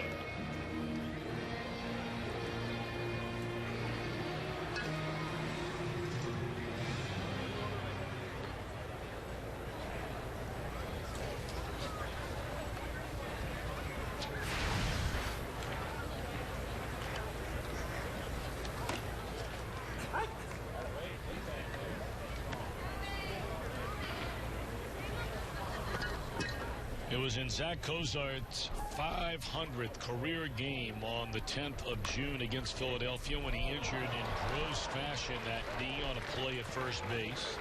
That one bounces through in the left field a hit. He was running out of ground balls, suffering tears of the anterior cruciate, the lateral collateral ligaments, and the biceps tendon in the right knee. Went on the DL the next day. 4 days later, had season-ending reconstructive surgery. Was putting together a solid year after an extremely disappointing 2014 season. You know, for Zach, that knee injury was the second severe injury that he sustained on the baseball field. The other that he had was a very unusual incident where he was taking a throw with his glove left arm and at second base on a bunt play, and the runner ran into his glove, and he ended up essentially blowing up his elbow and needed Tommy John surgery. So he's come back from some tough breaks. Yeah, that was a really, really strained injury. If I'm not mistaken, that was against Atlanta, and we were at home in the middle of that year. That was right after he had been brought up to the major leagues in 2011. Yeah, and even the way he hurt his knee, where he blew out his ACL, he was running down the baseline. And as he kind of made a leap to get that last step in, he hit the back of the bag with his heel, and he slipped off the back of the bag, and that's when he jarred his knee and really did that severe damage.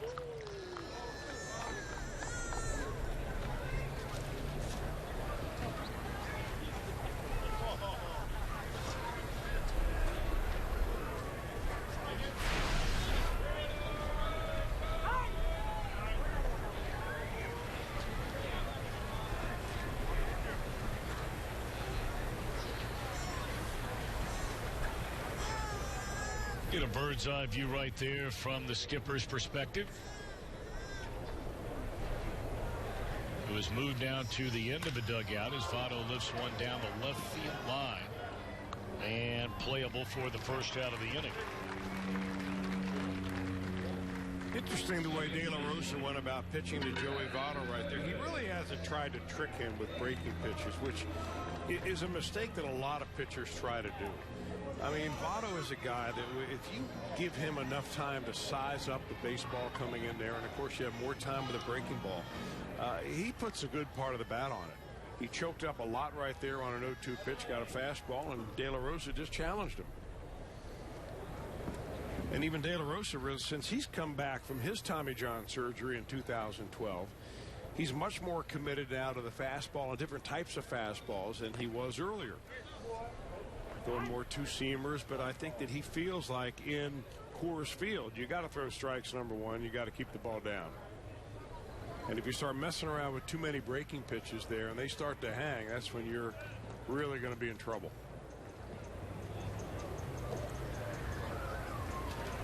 I brought up earlier that De La Rosa is nearly 20 games over 500 in his major league career. He's closing in on 100 wins. There's a tapper down to third. Badly misplayed down there by Noah. On to third base goes Kozar. That's the second time he's tried to lay one off to his left, and both times has come up empty. I mean, this is about as bad a fundamental as you can possibly get. He backs up on the ball. He lets the ball play him. I mean, there's a lot of different things that he could have done right there. Number one, he could have charged the ball and got it on the big hop. And number two, when all else fails, how about getting your body in front of it?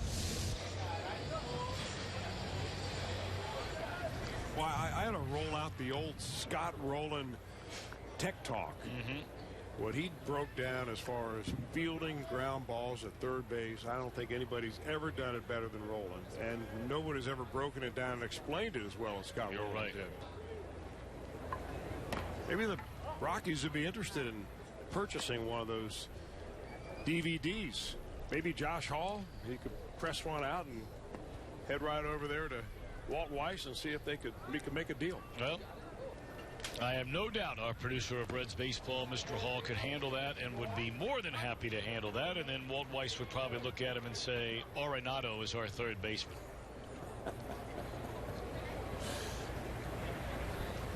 Tom Runnels is the bench coach. He's the guy giving the signs right there. He was a quote-unquote Reds guy for a long time, a long time ago. He's a former manager of the Expos, right? Didn't he have a little run as a manager? Good guy. Played for the Reds in 1985 and 1986. Had 10 years of professional baseball. All 40 of his major league games were for the Reds. Originally was a Giant. But then after he got out of playing baseball, he immediately got right to work. He was only 36 years old when he was named manager of the Montreal Expos on June the 3rd, 1991, which at the time was the youngest manager in baseball. And his first managerial job, period, was 2 years after he quit playing. And that was in the Reds organization. Suarez gone. The Reds trail 5-3. What's the most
Beautiful day here in Goodyear, Arizona on this Good Friday, celebrated all over the world.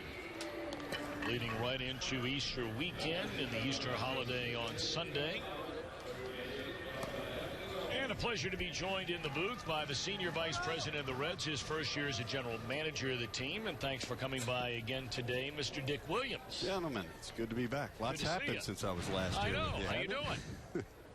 I'm hanging in there. One of the things that happened, and we were talking about it a little while ago, is Kiva Sampson takes over on the mound now for the Reds here in the 6th inning with Colorado leading 5-3. You brought back Alfredo Simon. That came together quickly, or was that something you had kind of brewing? It's something we've been thinking about, but it came together real quickly there at the end. That's twice he's shown up as a Red and kind of surprised people. Now, he was down in the Dominican Republic working out. I guess he had all winter long for teams to make a contract run at him. Nobody did, evidently, at least to his satisfaction. And had you been keeping in touch with him throughout spring training? We had talked to his agent, and based on his performance last year, you know, it was a little bit of a down year for him, but he was pitching in the American League, pitched a full season, had a good first half. You know, he had high contract expectations, and I think that wasn't something we were in the market for. but we were diligent about keeping in touch with him and just seeing if an opportunity presented itself. Sometimes you just got to wait these things out. So he was down in the Dominican working out at Bartolo Colon's academy, I believe, and because it wasn't a question of whether or not the guy was going to pitch this year. It was just when and for who. You know, he wasn't a guy that was on the bubble to kind of be out of baseball. He had other teams interested, and we're really glad that he had the comfort level with us to take a little less to come back here. The last time we saw you was back on March the 15th, and I asked you, as your first year on the job now as a general manager, even though you've been in the baseball operations department for now 10 years, this being number 11, about how frequently you were meeting and having staff meetings and talking about players. Well, now since then, obviously, very much has changed, if nothing else than sheer numbers that are still hanging around. 10 days away from opening day. When did you have to declare a roster? The day before the opener? That's right. You got to file it on Sunday before that Sunday night game. Okay, so on Sunday you file a roster. Are you meeting constantly now to talk about where you are with the team? We're starting to discuss it. I don't know what's harder to do, fill out an NCAA bracket and get all 64 teams right, or fill out a Reds roster and get all 25 players right, because I'm telling you, you could do it right now, and I guarantee you're not getting 100%. Really? It's just tough, you know, and there's still some time left. We have a lot of hard decisions. Most of the people are seeing what's going on in the field, and that's a big part of it. There's also a lot of roster implications, you know, things that we deal with, the rules of baseball and, you know, player contracts and control and things like that behind the scenes. So those things go into it, and you know our past. We tend to be opportunistic, and we will be again this week, see if there's any chance to add something that might be a good fit. Before Chris asks you about something, I want to follow up, though, on that, because if you have to declare a major league roster, I'm just kind of curious. Is it on that Sunday when players then might become available and it's the first time you find out about it? Unless, of course, they're waived here in the final week. But I'm saying at the end of the day, if teams have to get it down to 25, that day before opening day, that's how much time you have to make a decision. Is that right? That's right. I mean, it kind of depends on when they put them on waivers. That's usually what will happen, and then there's a 48-hour window. So you have a little bit of time. You know, it's not like you're making an instantaneous decision unless it's a release guy. So it sort of depends on the situation. But, you know, between now and then, there'll be a lot of different triggers to free guys up. You know, they have the new rules with the 20B free agents. And if you keep them past a certain date here that's coming up, you owe them a roster bonus, a retention bonus, and things like that. So there'll be a couple different triggers that'll free guys up as we get closer. Probably more in the days leading up to Sunday than on Sunday itself. Now, Dick, a lot of the prospects that we saw up here early in the spring have now been since sent out to minor league camp. So I guess the biggest decisions that you have facing you are surrounding the pitching staff, specifically the bullpen, trying to fill the bullpen. And what have you seen so far that you like, and what have you seen so far that you think needs fixing?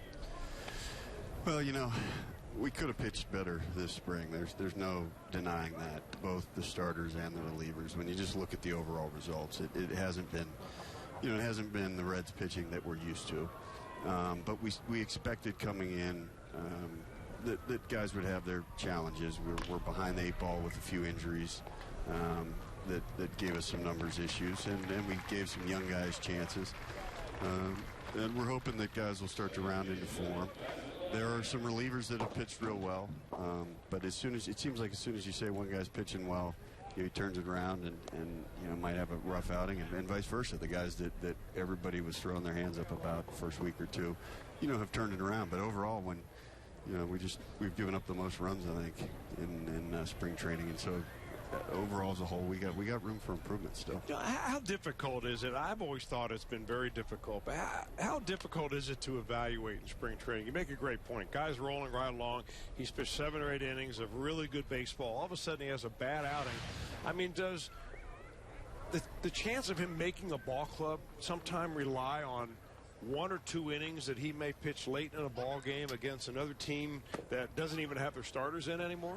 I'd like to say no, that the body of work and the familiarity we have with the player carries a lot more weight. But human nature is human nature, and when you watch these guys and if they have a couple bad ones in a row, you know, I think it does impact people's perceptions. You get to that point now where regardless of what you've done in the past, you know, we're putting you out there to do a job, and we want to see you get those 3 outs, and so there's some pressure to deliver no matter what your history is with us. But we'll never let a couple of spring training outings get too much weight. Now, here's a young man that we saw as a starter. He had his good moments. He also had some not-so-good moments. But you guys made the decision he's going to be pitching out of the bullpen. And after a little bit of a bump in the road, injury-wise, nothing serious about the midway point of spring training, Sampson has thrown the ball well. Very well. The velocity's been there. I think he had that one bad outing on the road where he had a few control issues, and talked to him about it the next day. He just felt like he couldn't get set. And sometimes that happens. You just get on a mound you're not comfortable with. But other than that, he's been, you know, I'd say one of the pleasant surprises. We thought when we moved into the pen we'd see a little tick up in performance. Right now, the guys that are left in camp, if you're looking at trying to balance your bullpen out between left-handers and right-handers, you have mainly right-handers. You got left-hander in Tony Cingrani. You also have Chris O'Grady, the Rule 5 draftee. Tell us what you've seen from him. Yeah, I think both those guys have acquitted themselves well. Tony's had a real nice spring, quietly good, and Chris O'Grady has impressed people. He's kind of come in and done what we thought he would. You know, he's not an overpowering pitcher or you know, get incredible marks for stuff, but he stays around the strike zone, stays composed, and you know, he's a Rule 5 guy. He's young. If he makes the club and he's got a good shot, we'll all have to be patient with him. It would be an investment for our future. But so far in camp, I think Chris has done well. It's tough coming to a new organization like that, especially in a Rule 5 situation where you weren't even really traded for other players. De La Rosa batting with 2 away here in the inning, so with no one warming up in the Colorado bullpen, they're going to have their #1 starter, their opening day starter, go ahead and try to get 6 full innings today, and Sampson misses up and away. 2 balls and a strike. Quick meeting out on the mound with Tucker Barnhart. The one good thing you have to feel about, at least for some of the position players, I would imagine, Dick, that there were questions of guys coming back from injury. That part of it, knock on wood, Cozart, Hamilton, Mesoraco, all look pretty good. Yeah, you know, I was starting to wonder if the Reds would pay for me to go back to medical school, because I was feeling like I'd have to keeping up with Doc Kremchek and Steve Bauman on some of these reports can be a challenge. You know, just I didn't realize how big a part of the job day to day that would keep me keeps me awake at night. You know, worrying about these guys, but you know, the position players have looked great. Cozart and Mez in particular have been moving around well. They still play key positions, and you know, I would expect in April we'll have to go slow with them. We'll have to be careful. Thanks for everything, my friend. Thanks for coming up today. Thanks for having me. All right, Dick Williams, the Senior Vice President, General Manager of the Reds, kind enough to join us here in the booth. Lots of decisions. He's got a lot of work moving forward, but he'll be all over it. We're in the middle of 6. Reds trail Colorado 5. How fast is it? Plenty fast.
Jay Bruce will lead off this half inning for Cincinnati. I'm Jim Day. Now, one thing at the complex each and every day that you can see Jay Bruce doing, come on through, Brandon Phillips, is working on his bunts. We've seen so many times that they overshift on Jay Bruce, and no one has worked harder at laying them down, and we've actually seen it in game action. And he, along with Joey Votto, if they're going to give him the whole left side of the infield, they slapped it right there, but they're going to give him the left side of the infield. They are going to take it if they're in the situation where they need base runners. See, but that right there is what you need to work on, not the bunting. You just need to work on the check swing. You get a double out of that. You know, I'm really wondering, Tom, because we're going to see more and more shifts in baseball as time goes on. As there's more data for teams to evaluate, you're going to see players that you didn't normally shift on a couple of years ago. They will be shifted on here more and more going into the future. And are we going to see hitters now making an adjustment where they're actually not just bunting that way, but actually really trying to beat the shift? I mean, are we marking maybe the end of the big, strong, left-handed swinging slugger in the minor leagues, knowing that an organization will figure out that when he gets to the big leagues, he's going to be hitting those ground balls into the teeth of the defense? Question. Are we going to teach these guys in A-ball to use the entire field, and are we not going to see these big left-handed sluggers anymore? It's a very, very good question. Well, not only left-handed, right-handed too. Yeah. More so on left-handers traditionally, but there are some right-handers out there that are just dead pull hitters that you're going to see. And I would imagine we're going to see the Reds shift a little bit more. They have not really embraced the shift nearly as much as other teams have. I guess the team that has done it the most in our division anyway have been the Pittsburgh Pirates. Well, those are the little things that don't help Yorman Rodriguez's cause. After you get a leadoff double, now granted, a guy like Rodriguez, you're hoping he can get up there and drive guys in or hit the ball in the stands. But at the very minimum, you're looking there for a productive out to get that runner down to third. We're only in the bottom of the sixth inning, and the Reds are down 2 runs. Bruce still stands at second, and now Tucker Barnhart, who's had a really good day. Pair of doubles to right field, scored a run, knocked in a run.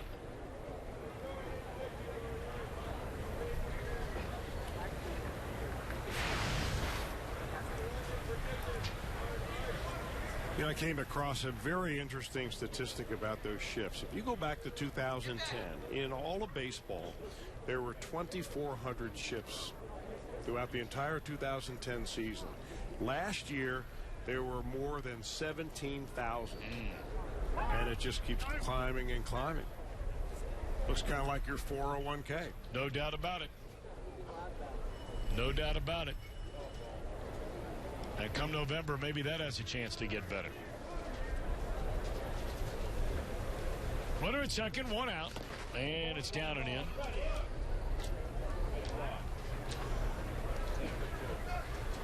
Took De La Rosa a long time just to get on the same page with his catcher before they ever delivered the first pitch to Barnhart in this at bat.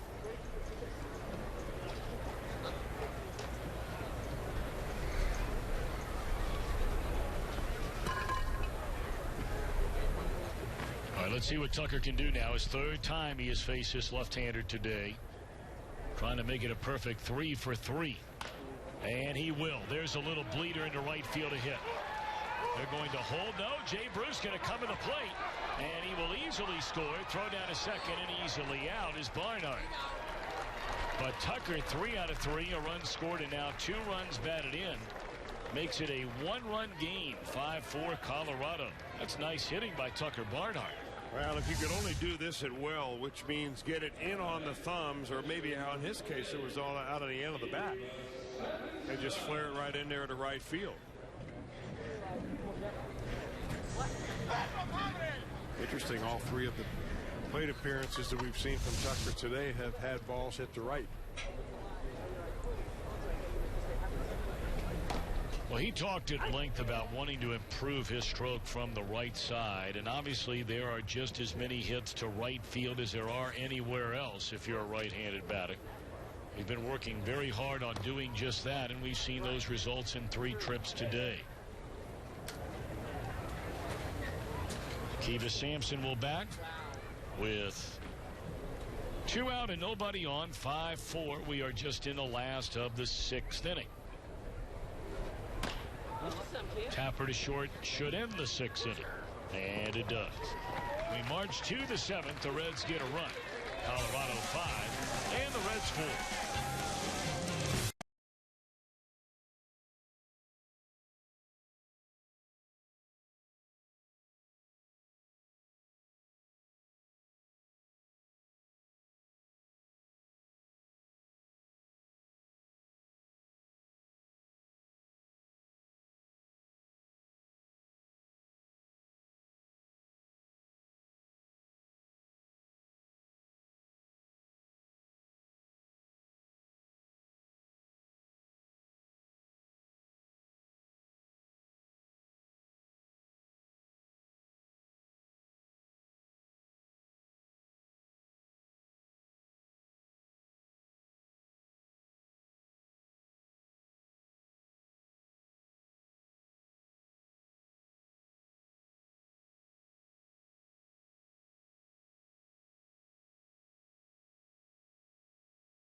Opening night at Great American Ballpark. It's always a great night. The Reds walk the red carpet over in the Kroger fan zone, and you can be one of the first 20,000 fans and get a team calendar presented by Kroger. We have the opening night fireworks. So again, remember, we have our opening day game, and now about its 4th or 5th year, we have opening night 2 days later. It is a very, very festive occasion. 381-REDS. Or log on to Reds.com for tickets opening night.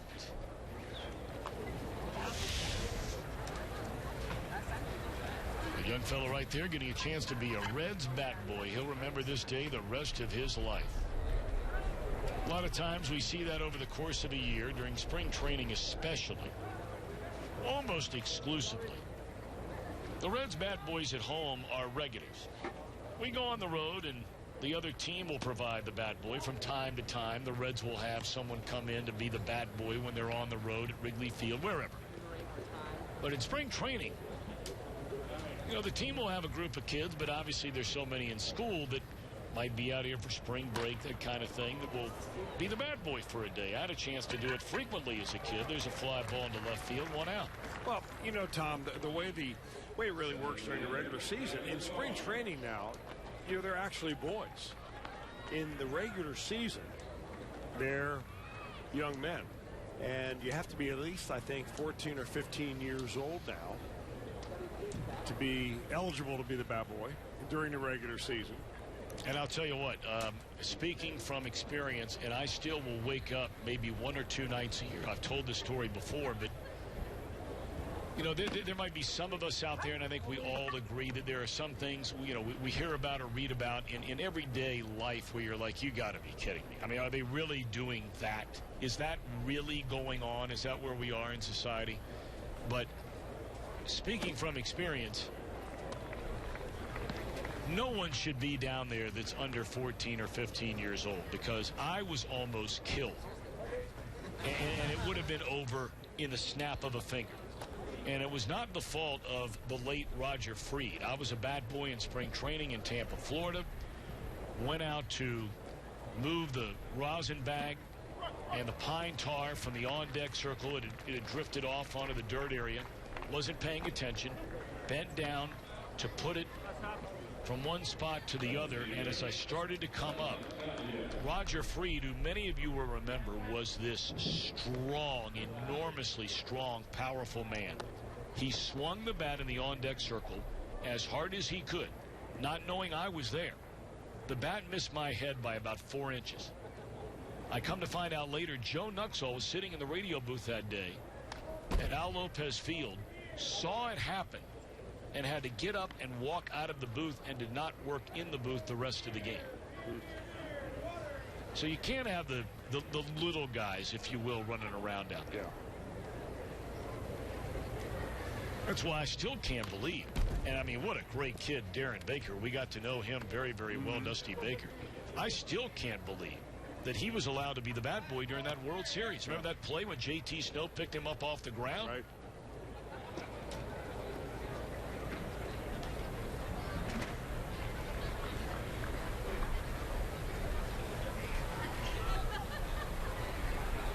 Tapia bats for the first time today. Raimel Tapia, and he swings and fouls it back out of play. Sampson working on his second inning of work, and he's retired the first two here in the inning.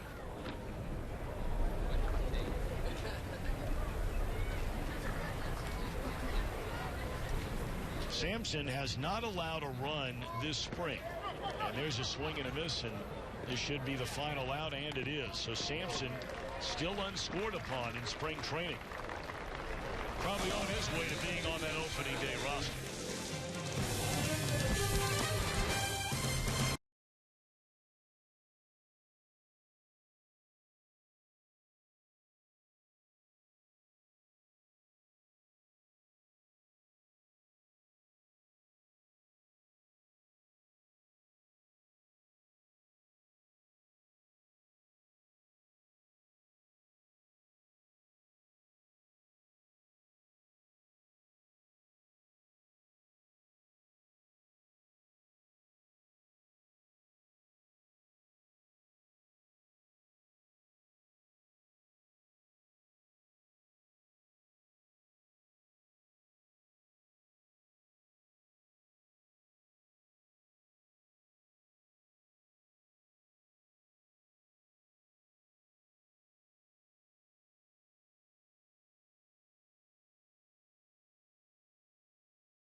Into the golf zone, our PGO Pro.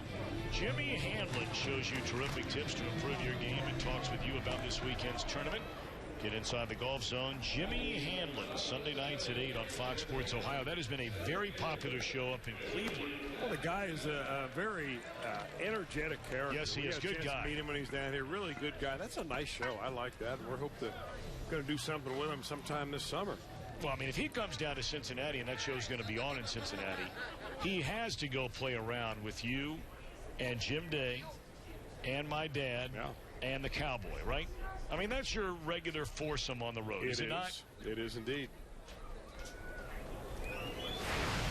And he'll have never played with a foursome quite like that before. I think you might be right about that.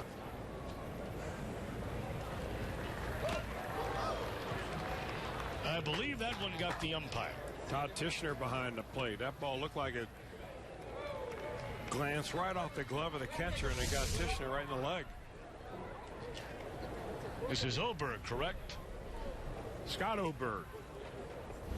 Young man drafted by the Rockies out of the University of Connecticut. 26-year-old, very hard thrower. He was up in the big leagues last year, Oberg was. He had some control problems. And they made some major improvements to the Rockies bullpen. You know, the Rockies are in a rebuilding mode, too. They won only 64 games last year. They're in a tough division with the Dodgers and the Diamondbacks and the Giants, all seemingly getting better from one year to the next. Walt Weiss is maybe looking at another season of possibly being in last place in the division. But they went out and they signed some pitchers to really help them in the bullpen because their window is closing on guys like Gonzalez, and they want to make sure that they rebuild soon enough that Nolan Arenado is able to participate in that.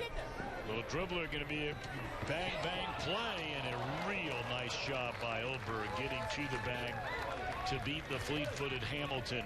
One away.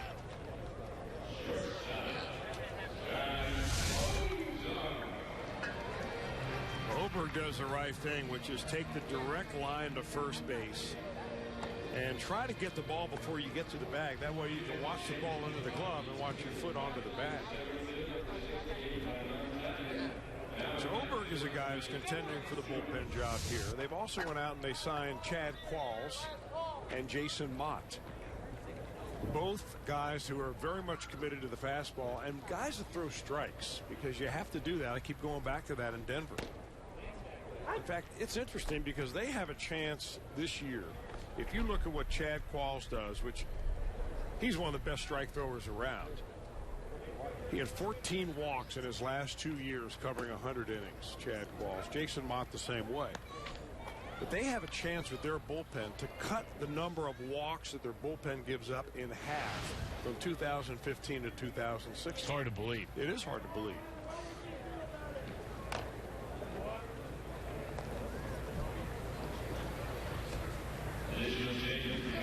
Acquired Jake McGee from the Rays. He came in that Dickerson trade. And he's a hard thrower that gets a lot of strikeouts. They're going to have a pretty good bullpen, which nowadays in many eyes of general managers is the do or die part of your ball club.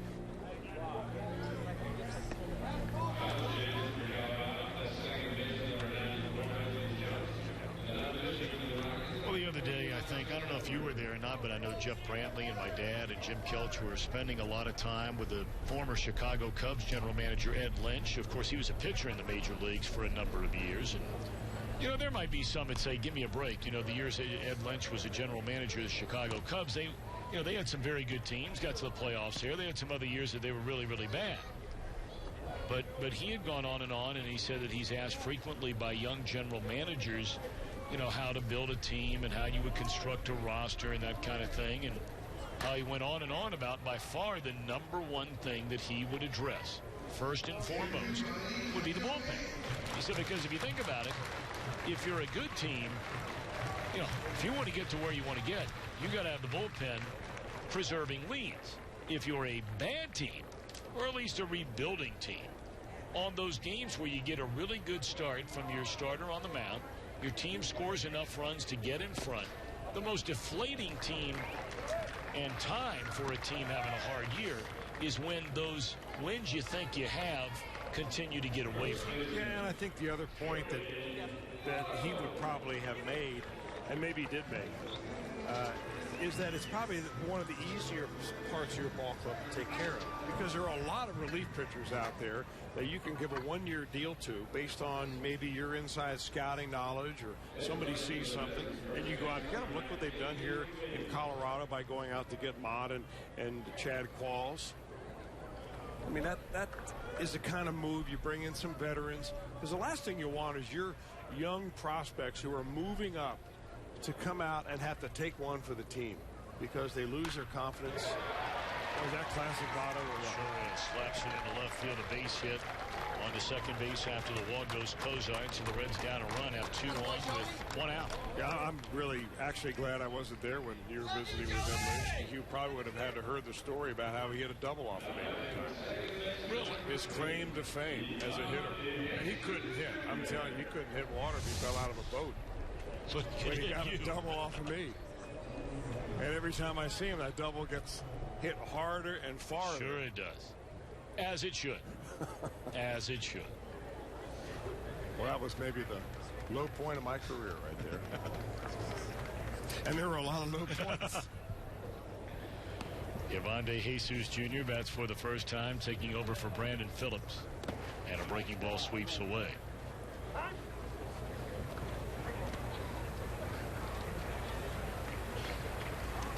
It's part of spring training for you. You have Weems, number 19, and Motto. number 19. Everybody wants to be like Joey Votto. Oh, my goodness. As long as they don't get the checks mixed up. That would be like winning the lottery for Mr. Weems.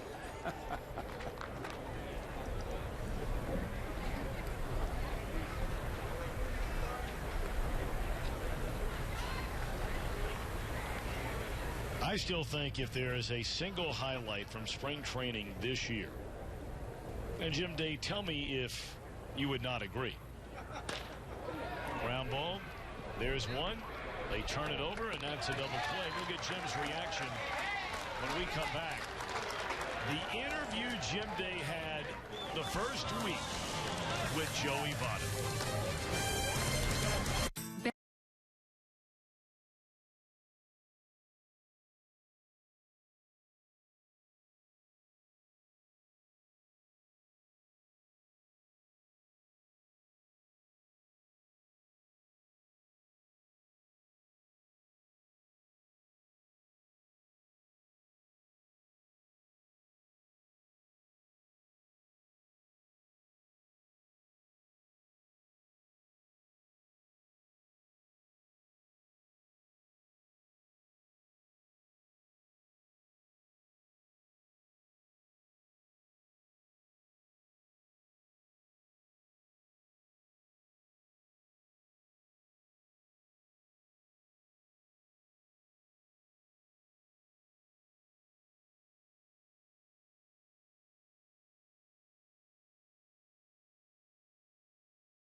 Here, Arizona. I'm Jim Day. Let's update you on the progress of Homer Bailey this week. He finally faced live hitters coming back from Tommy John surgery. Yesterday was his second time facing live hitters. It was a simulated 2-inning appearance through 20 pitches, sat down, then threw 20 more pitches, and he updated us on his schedule.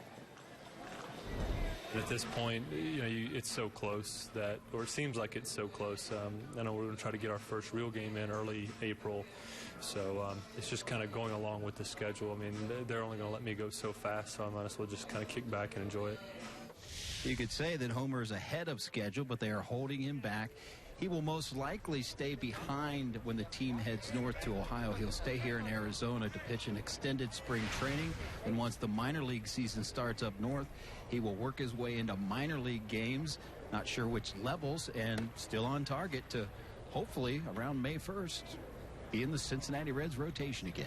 You know, there was a lot of debate about that. You know, would it be mid-May? You know, you always kind of build in a hiccup along the way. Most programs do when you're bringing a guy back from Tommy John, but you know, they've actually moved that up to a closer target date, Jimbo, as you mentioned, on May the 1st. Well, here's a young man we were talking about earlier who has really impressed the Reds blast with the way he has thrown the ball this spring, and that is Dayan Diaz. Well, he's a young man that the Reds signed as a minor league free agent. He's on his third organization. He originally signed, he's from Cartagena, Colombia. And he originally signed with the Astros and then went on to move with the, I want to say with the Reds or Cubs and then the Red Sox. And the Reds got him over the wintertime. He's been very impressive. Tom, I like his delivery. He's a fastball splitter pitcher. Throws in the mid-90s. He was in AAA primarily last year with the Boston Red Sox team, Pawtucket Red Sox, and had a really good season.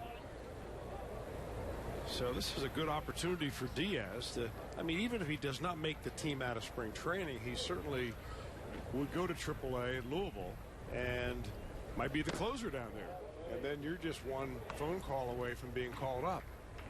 Well, not only did he spend all of last year in the Boston organization, but following the season, he went down to pitch in winter ball in Venezuela. This guy pitched in 18 games in winter ball. Now, granted, only spanning a little more than 16 innings. But threw the ball very well. Then the Reds signed him right around Thanksgiving to that minor league contract with an invitation to the Major League spring training camp.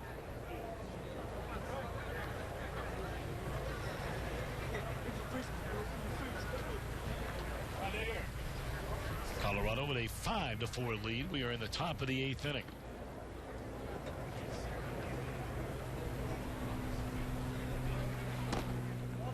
And he walks the first batter, Ben Paulson, here in the 8th.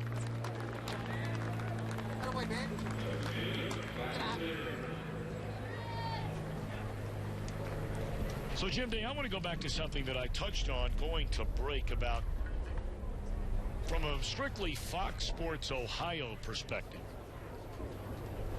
The highlight that I think you would agree drew the most reaction in your social media world and the traffic in social media on Fox Sports Ohio was the interview you had. I don't know if it was the first game or the second game. There's a balk by Diaz with Joey Votto.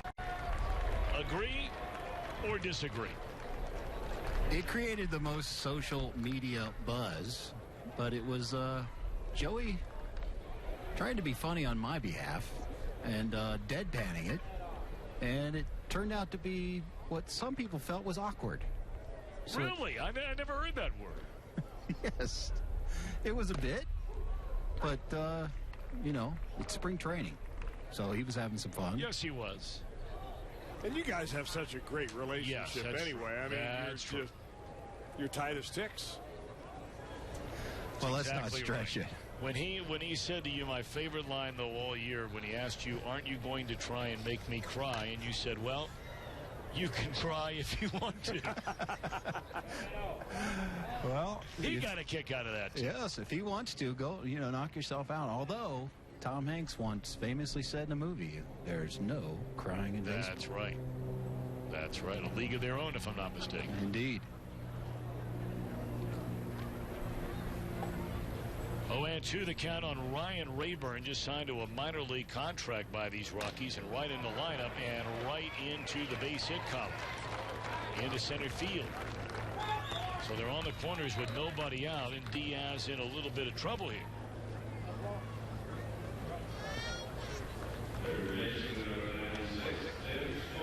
Yeah, this is one of those situations, Tom, where Diaz has to feel the pressure on him.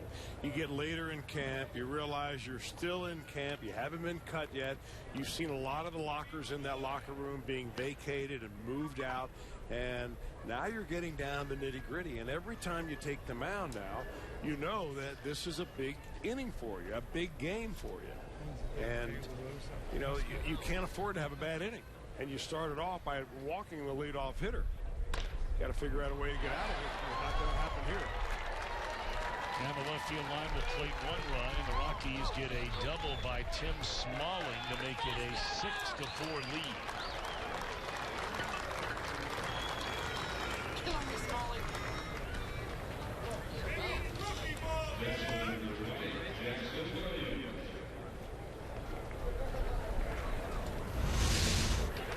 Well, we got a quick shot of Brian Price, and he has seen a lot of this over the last few games where the relievers have come in and just have not been able to put anything together.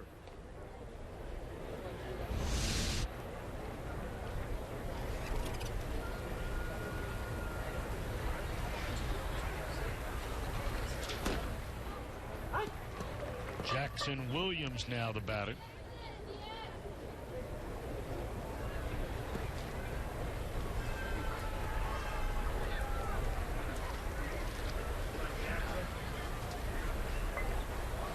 Williams, 29 years old, a native of Oklahoma, taps one down to third. Everybody stays put, and that's a first out here in the Rockies' 8th.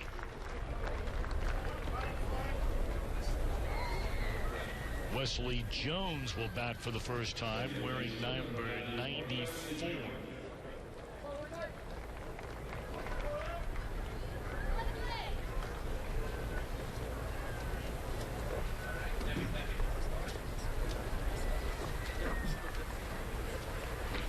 Infield still in for the Reds. And it's in there, strike one.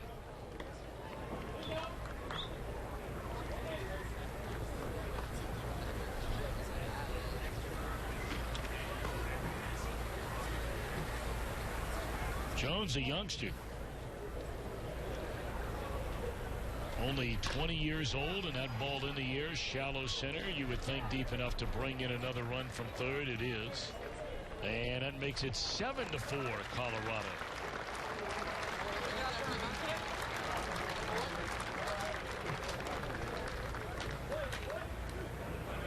All right, Chris, I know you have been paying a great deal of attention. Dick Williams alluded to the NCAA basketball tournament.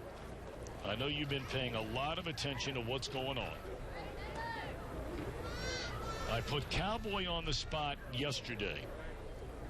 And with the games getting started, the back half of the Sweet 16 here shortly, I am going to put you on the spot and remind you of your choices for the 4 games tonight. Are you ready? Yeah. Who do we have? Tonight we have Iowa State taking on Virginia. Who do you like in that one tonight? Well, I had Iowa State going a long way in my bracket. I'm going to have to stick with them. Well, upsetting the number 1 seeded Virginia Cavaliers. I know it's an upset. All right. All right. There have been some upsets. All right. What about Wisconsin taking on the Fighting Irish of Notre Dame? I like Wisconsin in that game. Really? Yeah, I do.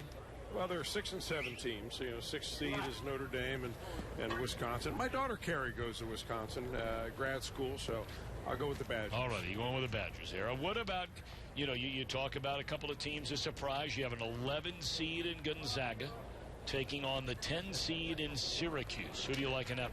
Well, I was one of those that thought maybe Syracuse didn't deserve to be in. I'm with you. But I'm riding them now. Of course you are.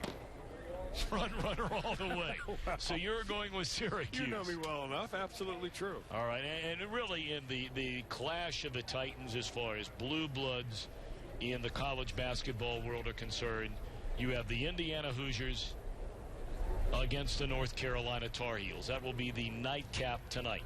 Who do you like in that one? Well, my wife Beth went to school in Indiana, so I'm Hoosier. Wow. Now, I know that, that would probably be a little different than what your dad, who really loves that powder blue of North Carolina, but I'll go with Indiana. Wow. Well, Indiana beat Kentucky. And yes, I had Kentucky going to the finals, so. You did? Yeah, my bracket's. Yeah, disaster. Yeah, around our house, Mom and sister are by far the leaders in the clubhouse. I could care less. That is much to the chagrin of Mr. Luke Dawson. He is very upset about it. Yeah, his sister is giving him a whooping. It's hard to do. It is. And I have about as much luck with the NCAA brackets as I do going to the dog track and picking winners there. So I may not do it anymore. Yeah. All right, well, we have it on record. You basically are picking an upset in every game tonight, except for the Syracuse game, and that's really, I don't know if there would be an upset one way or the other in that game. But Indiana would be very much an upset. There's a tapper down to third. Oh, they called the runner out at second base.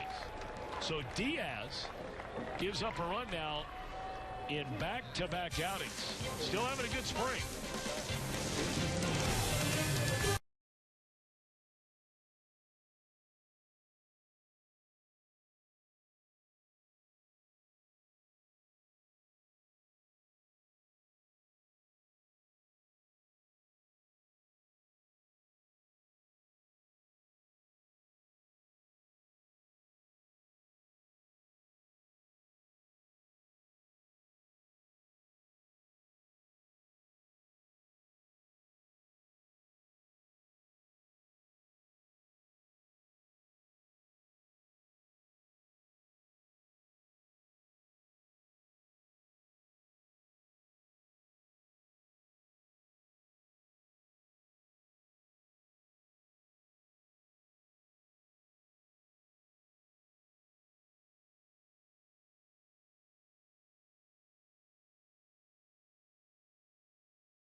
miss kids opening day. We mentioned it earlier, presented by Frisch's Big Boy. First time we've done it. Come early, enjoy a pregame kids block party. We have interactive games and walk the red carpet. Don't forget, all kids 14 and younger get a free Reds cap presented by Frisch's Big Boy. Log on to Reds.com/kids opening day. We look forward to seeing you then. Some of the youngsters enjoying the bright sunshine here in Arizona. A lot of kids out on spring break right now.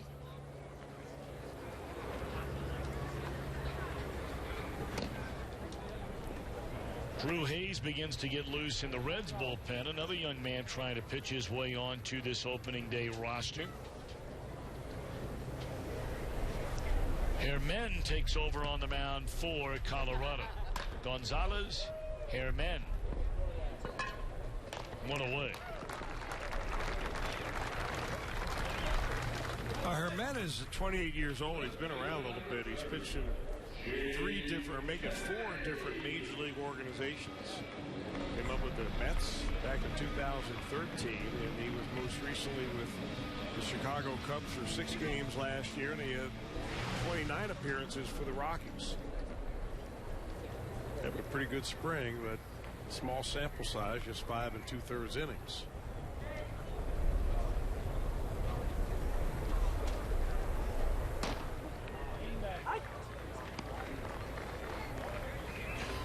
Well, here's Jake Cave. Cave brought in as a Rule 5 pick. Started off like gangbusters, just knocking a cover off the ball. Base hit seemingly every single day. He's cooled off a little bit since then naturally.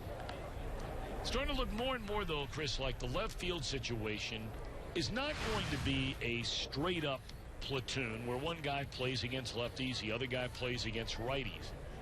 But it's really starting to look now as though that duo will be Adam Duvall and Scott Shepley. Yeah, it's interesting. A lot of times I think that just a lefty-righty platoon is just too simplistic.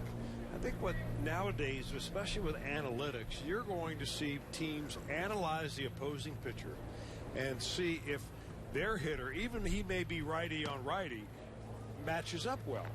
And I know that when Dusty Baker was managing the Reds, he caught a lot of flack for doing that, but using his own eye. He would say, well, I'm not going with the platoon today because I'm playing this guy because he matches well up against this guy. He's a curveball hitter, and this guy throws a lot of curveballs.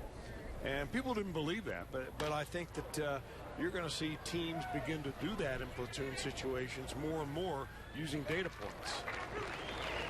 And you know what? Why wouldn't you? Yeah. Although I think there's still, just like, we've talked about analytics versus, the traditional major league kind of scouting a player, that kind of thing. There is room for both.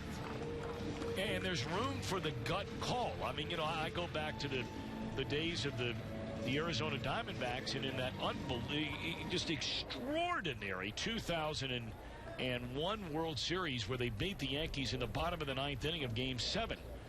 Of the call that Bob Brenly, the manager, made in a couple of different instances based on just sheer gut. Reggie Sanders was having a really rough postseason, was striking out a lot, big situations, and Bob Brenly decides, look, I know this guy hit 30 home runs for us. I know he knocked in 90 runs for us. But right now, Danny Bautista is the better player in this matchup right here and right now.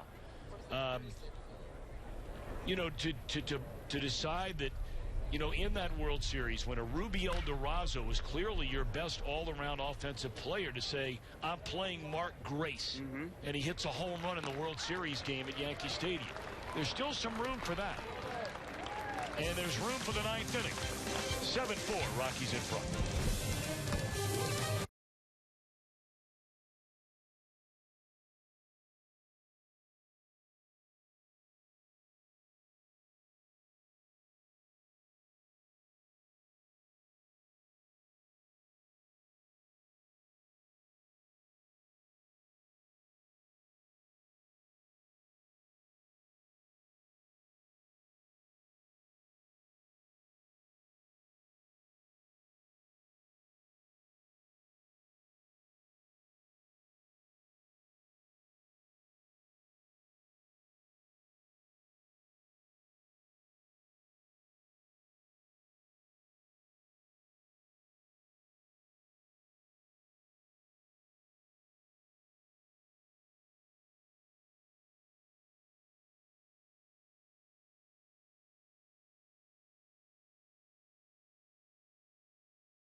days away. The Reds take on the Philadelphia Phillies. We'll have an entire day of coverage beginning at 10 a.m. That will include, of course, coverage of the Fenway Market Parade. Lou Piniella, the Grand Marshal this year, will have all the on-field ceremonies prior to the start of the game. Coverage like you've never seen it before. It seems to get better and better every year. Reds opening day only on Fox Sports Ohio, April the 4th. There's another young fella who is from South Dakota State University. And Chris, I know you know that team's nickname, the Jackrabbits. They were in the NCAA tournament this year. But this young man put together one fine season last year, and that's Drew Hayes. And you see his numbers so far this spring. 6 games, 7 innings. Opponents batting .217 against him. He's given up 1 run.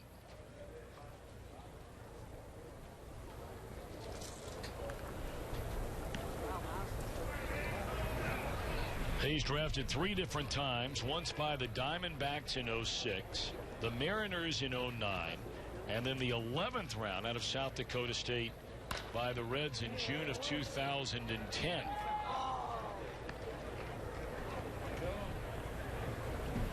I don't know, through all the years, and when you work in baseball especially, as we brought up earlier with, you know, names of players and nationalities from literally all over the globe, I don't know if I have ever seen the name Miles spelled the way this young man's name is spelled.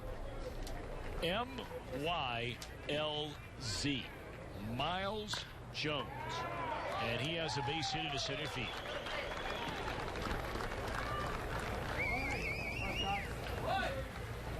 Have you ever seen that name spelled that way? No, I was really unsure how you were going to pronounce that. Well, I don't know what else it would be. I mean, I'm thinking with a last name like Jones that Miles would have been the correct pronunciation, and I hope that I'm right. Miles Jones.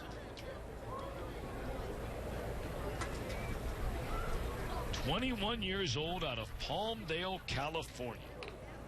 Played collegiately at Cal State Bakersfield.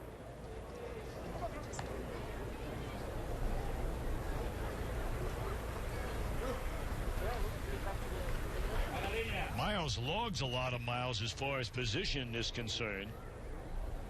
Last year, in his first year of Pro Bowl, where he had a very good offensive season, this guy played shortstop, second base, third base, right field, center field, and left field.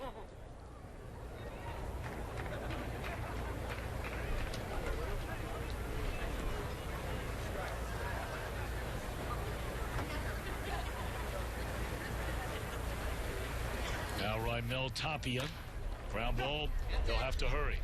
There's one, and Tapia will leg out the back throw. One away in the inning.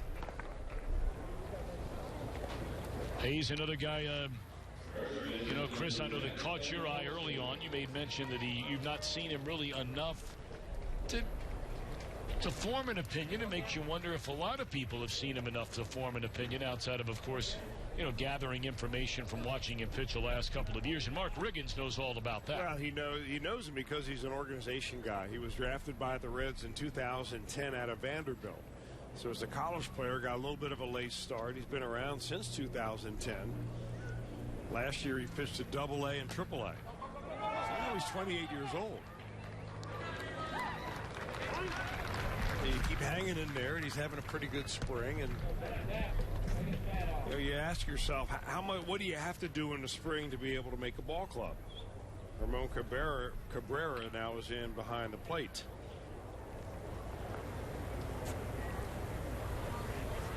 He was used strictly as a reliever last year, was Drew Hayes. Had a good year, 295 earned run average in over 40 games.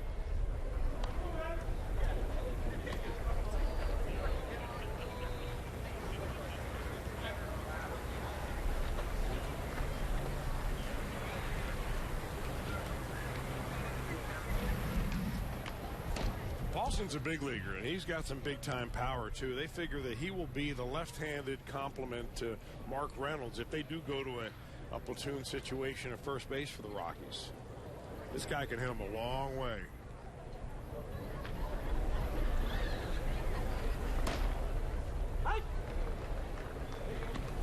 Borderline strike there on a 3-0 pitch. 3-1 now on Paulson. It's a good old-fashioned 3-0 Leo. It's the only reason I said it, because I knew that line was coming. You've not broken it out in the spring quite yet. 3-2. Where did you hear that for the first time? I think I heard that when I was playing college baseball. From Robin Roberts? No, I actually heard it, I think, from Lou Garcia Sr., who was a coach at Hillsborough Community College. And he said that right after he told the umpire to get the beer caps out of his eyes. I got to remember that line. I'm going to borrow that sometime. That's a great line. Man, I'm going to use that for sure. I'll be due to get a tee sooner or later. I would suggest that you not use that over in youth when you're coaching youth baseball. Not hole baseball, yeah. Not hole, no. Not appropriate for not hole. I think that's the line of the year. All right, so he had that line, which is overwhelmed now the original question. Yeah. He's a guy that said 3-0 Leo. What does that mean? Well, it means that the strike zone expands dramatically on a 3-0 pitch. Okay. I mean, you can just pretty much throw it anywhere, and you're going to call it a strike. Well, no, I got that part, but I didn't understand the Leo I think connection. it just rhymes. Yeah, it rhymes. Okay, all right, fair enough. I like that, though, when you say it, and that's the only reason I knew that was coming. And there's a breaking ball. Cabrera unable to pick it out of the dirt. Runner takes off for third and gets there easily. Well, you say it as if it's one word. Right. Well, I can promise you that first line delivered by Mr. Garcia will be repeated.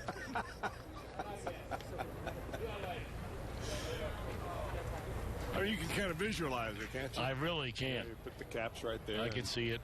You probably did that back in the Beta House. Well, swing and a miss. You swung by there this offseason on the Winter Caravan. You were kind enough to send me a picture on a beautiful morning from Athens, Ohio. Beautiful campus. Yes, it is. Ohio Great University place. is, Great place. I would imagine the overwhelming majority of students, although some, you can't afford to get out of town over the Easter weekend. But the majority probably made their way home over this weekend. There's a breaking ball low and away. But I'll bet you there is someone that's a student right now from Ohio University that's dialed into Fox Sports Ohio watching the Reds right now.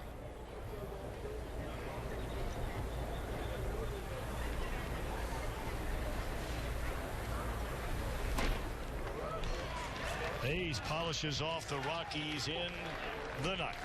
So the Reds will bat at the bottom of the ninth, trailing Colorado 7-4.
Saturdays. Don't miss the first one. April the 9th, the Reds and the Pirates arrive early and be one of the first 20,000 fans to take home a Reds fleece blanket. Those things are always really nice. Presented by Coca-Cola. 513-381-REDS. Visit select Kroger locations or log on to Reds.com. You might need that. Not necessarily for that afternoon game. I believe that is a 4:10 start. Is it not? 1:10 start, I beg your pardon. You may not need it that day. But if you're coming to some games in the month of April, you might need that fleece blanket.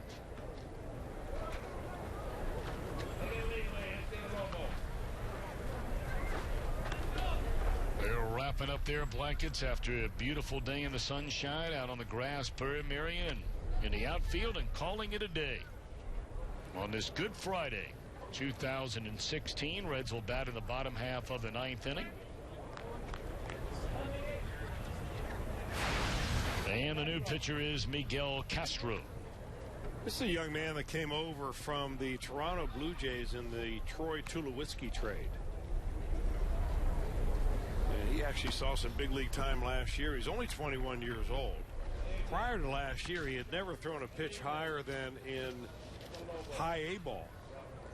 But he ended up pitching a little bit in Toronto, not very well. And then he went to Colorado and he's even a little bit worse, but he has some terrific upside. He averages with his fastball 98 miles an hour. Pretty good breaking ball right there. A little slider on the outside corner.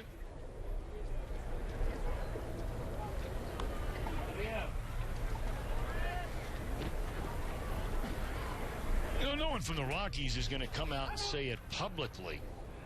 Because really, at the end of the day, it just has a chance to look bad and look small and all those kinds of things. But, you know, at the end of the day, the Rockies have really moved on and feel like the future of the franchise is very, very good without Troy Tulowitzki. They owed him over $100 million moving forward. He's an outstanding player, but the problem is with Tulowitzki, and it really has been his whole career, is getting him on the field. You're right. He has been hurt a lot. That's why I was always so puzzled. And you and I would talk about this through the last number of years when the Reds would play Colorado. I would always scratch my head when people would put him in the category of the best players in baseball. Because he's had so few number of seasons where he's played enough to be in that conversation. And then you had the really, I mean, you talk about small. I mean, you know, the Tulowitzki very early in spring training this year talks about, you know, getting into Dunedin, and it's an older ballpark in Florida, and that's where the Blue Jays train, and now it's more of an old school baseball feel, and that the facilities at Talking Stick, where the Rockies share that incredible facility with the Arizona Diamondbacks, was too easy for the players and was a country club and all that kind of thing. Well, why did he not say that when he played for Colorado? He would be the first person I would have ever heard say anything disparaging about that particular spring training complex. That is a palace over there. And maybe he does. Maybe his point is that everything is too easy, and I would understand, and that the Rockies are too easy on their players, and maybe it's just kind of a side swipe at them. Guy's a great player when he's healthy. I've always enjoyed watching him play.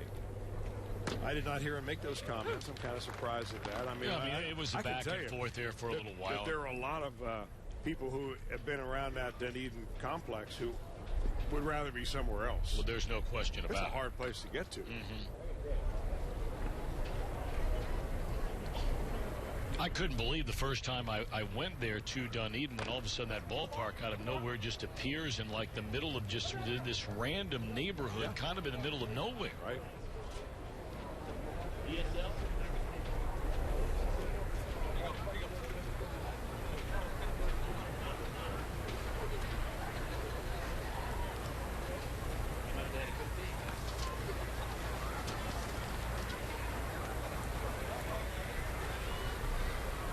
Two and two on Ramon Cabrera.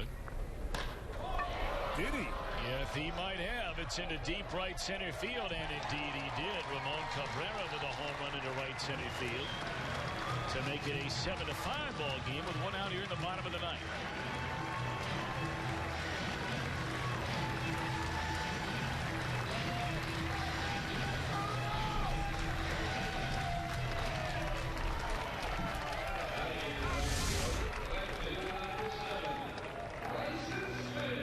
Went down to get that one, didn't he? You know, I don't know yet that the Reds have determined whether they're going to keep only 2 catchers or whether they just might keep a 3rd catcher in Ramon Cabrera. You know, a lot of that, I imagine, depends on how much Devin Mesoraco can catch. But, I mean, if Mesoraco can't catch the bulk and they don't feel that Tucker Barnhart is a good fit for catching the remainder, you may see 3 catchers on this roster, and maybe that would take 1 less reliever.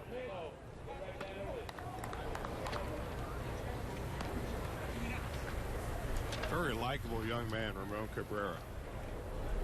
Well, I mean, you're not going to meet better guys than the 2 you just mentioned that would be battling for backup status to Devin Mesoraco. We feel the same way about Tucker Barnhart. Yeah.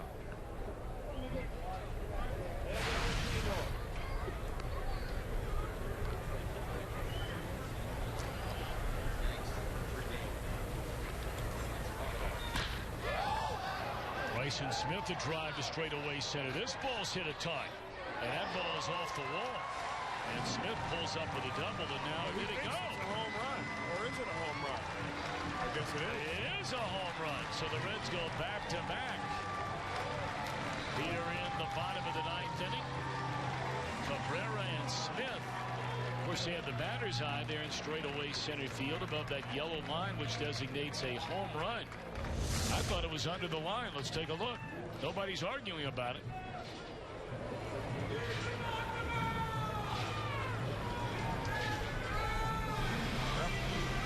That's above the line.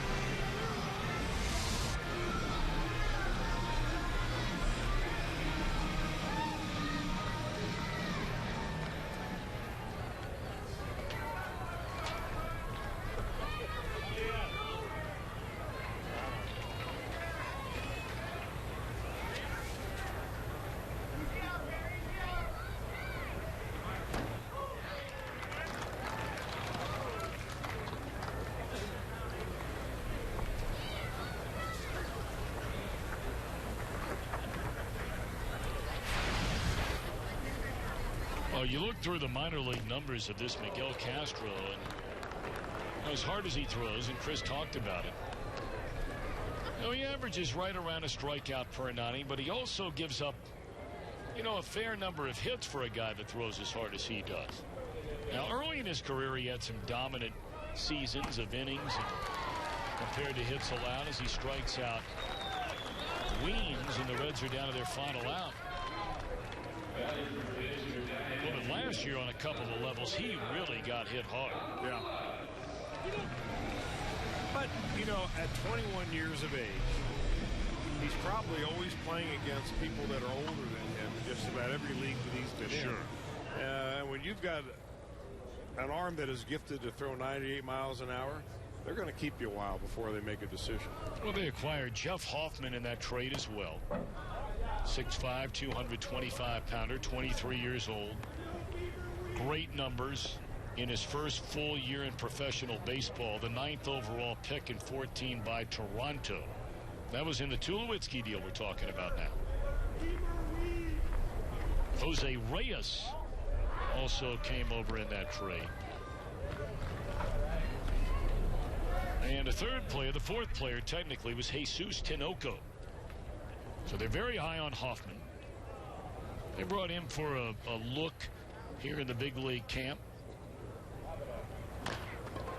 And there's a dribbler back to the mound, and this ought to do it. So the Rockies win the game by a final count of 7-6.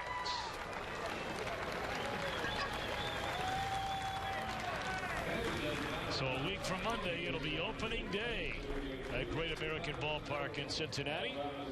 We'll tell you about that one more time right now. All of our festivities get underway at 10 a.m. We'd love to thank all our crew here in Arizona for all our spring training telecasts. Our producer of Reds Baseball is Josh Hall. Our director is Brian Hunterman. And graphics, Lauren White. For Chris Wells, Jim Day, and our entire crew, Tom Brenneman, thanks so much for being with us. Good Friday to all and happy Easter. We will see you again on Fox Sports Ohio on opening day. Meet the new John Deere.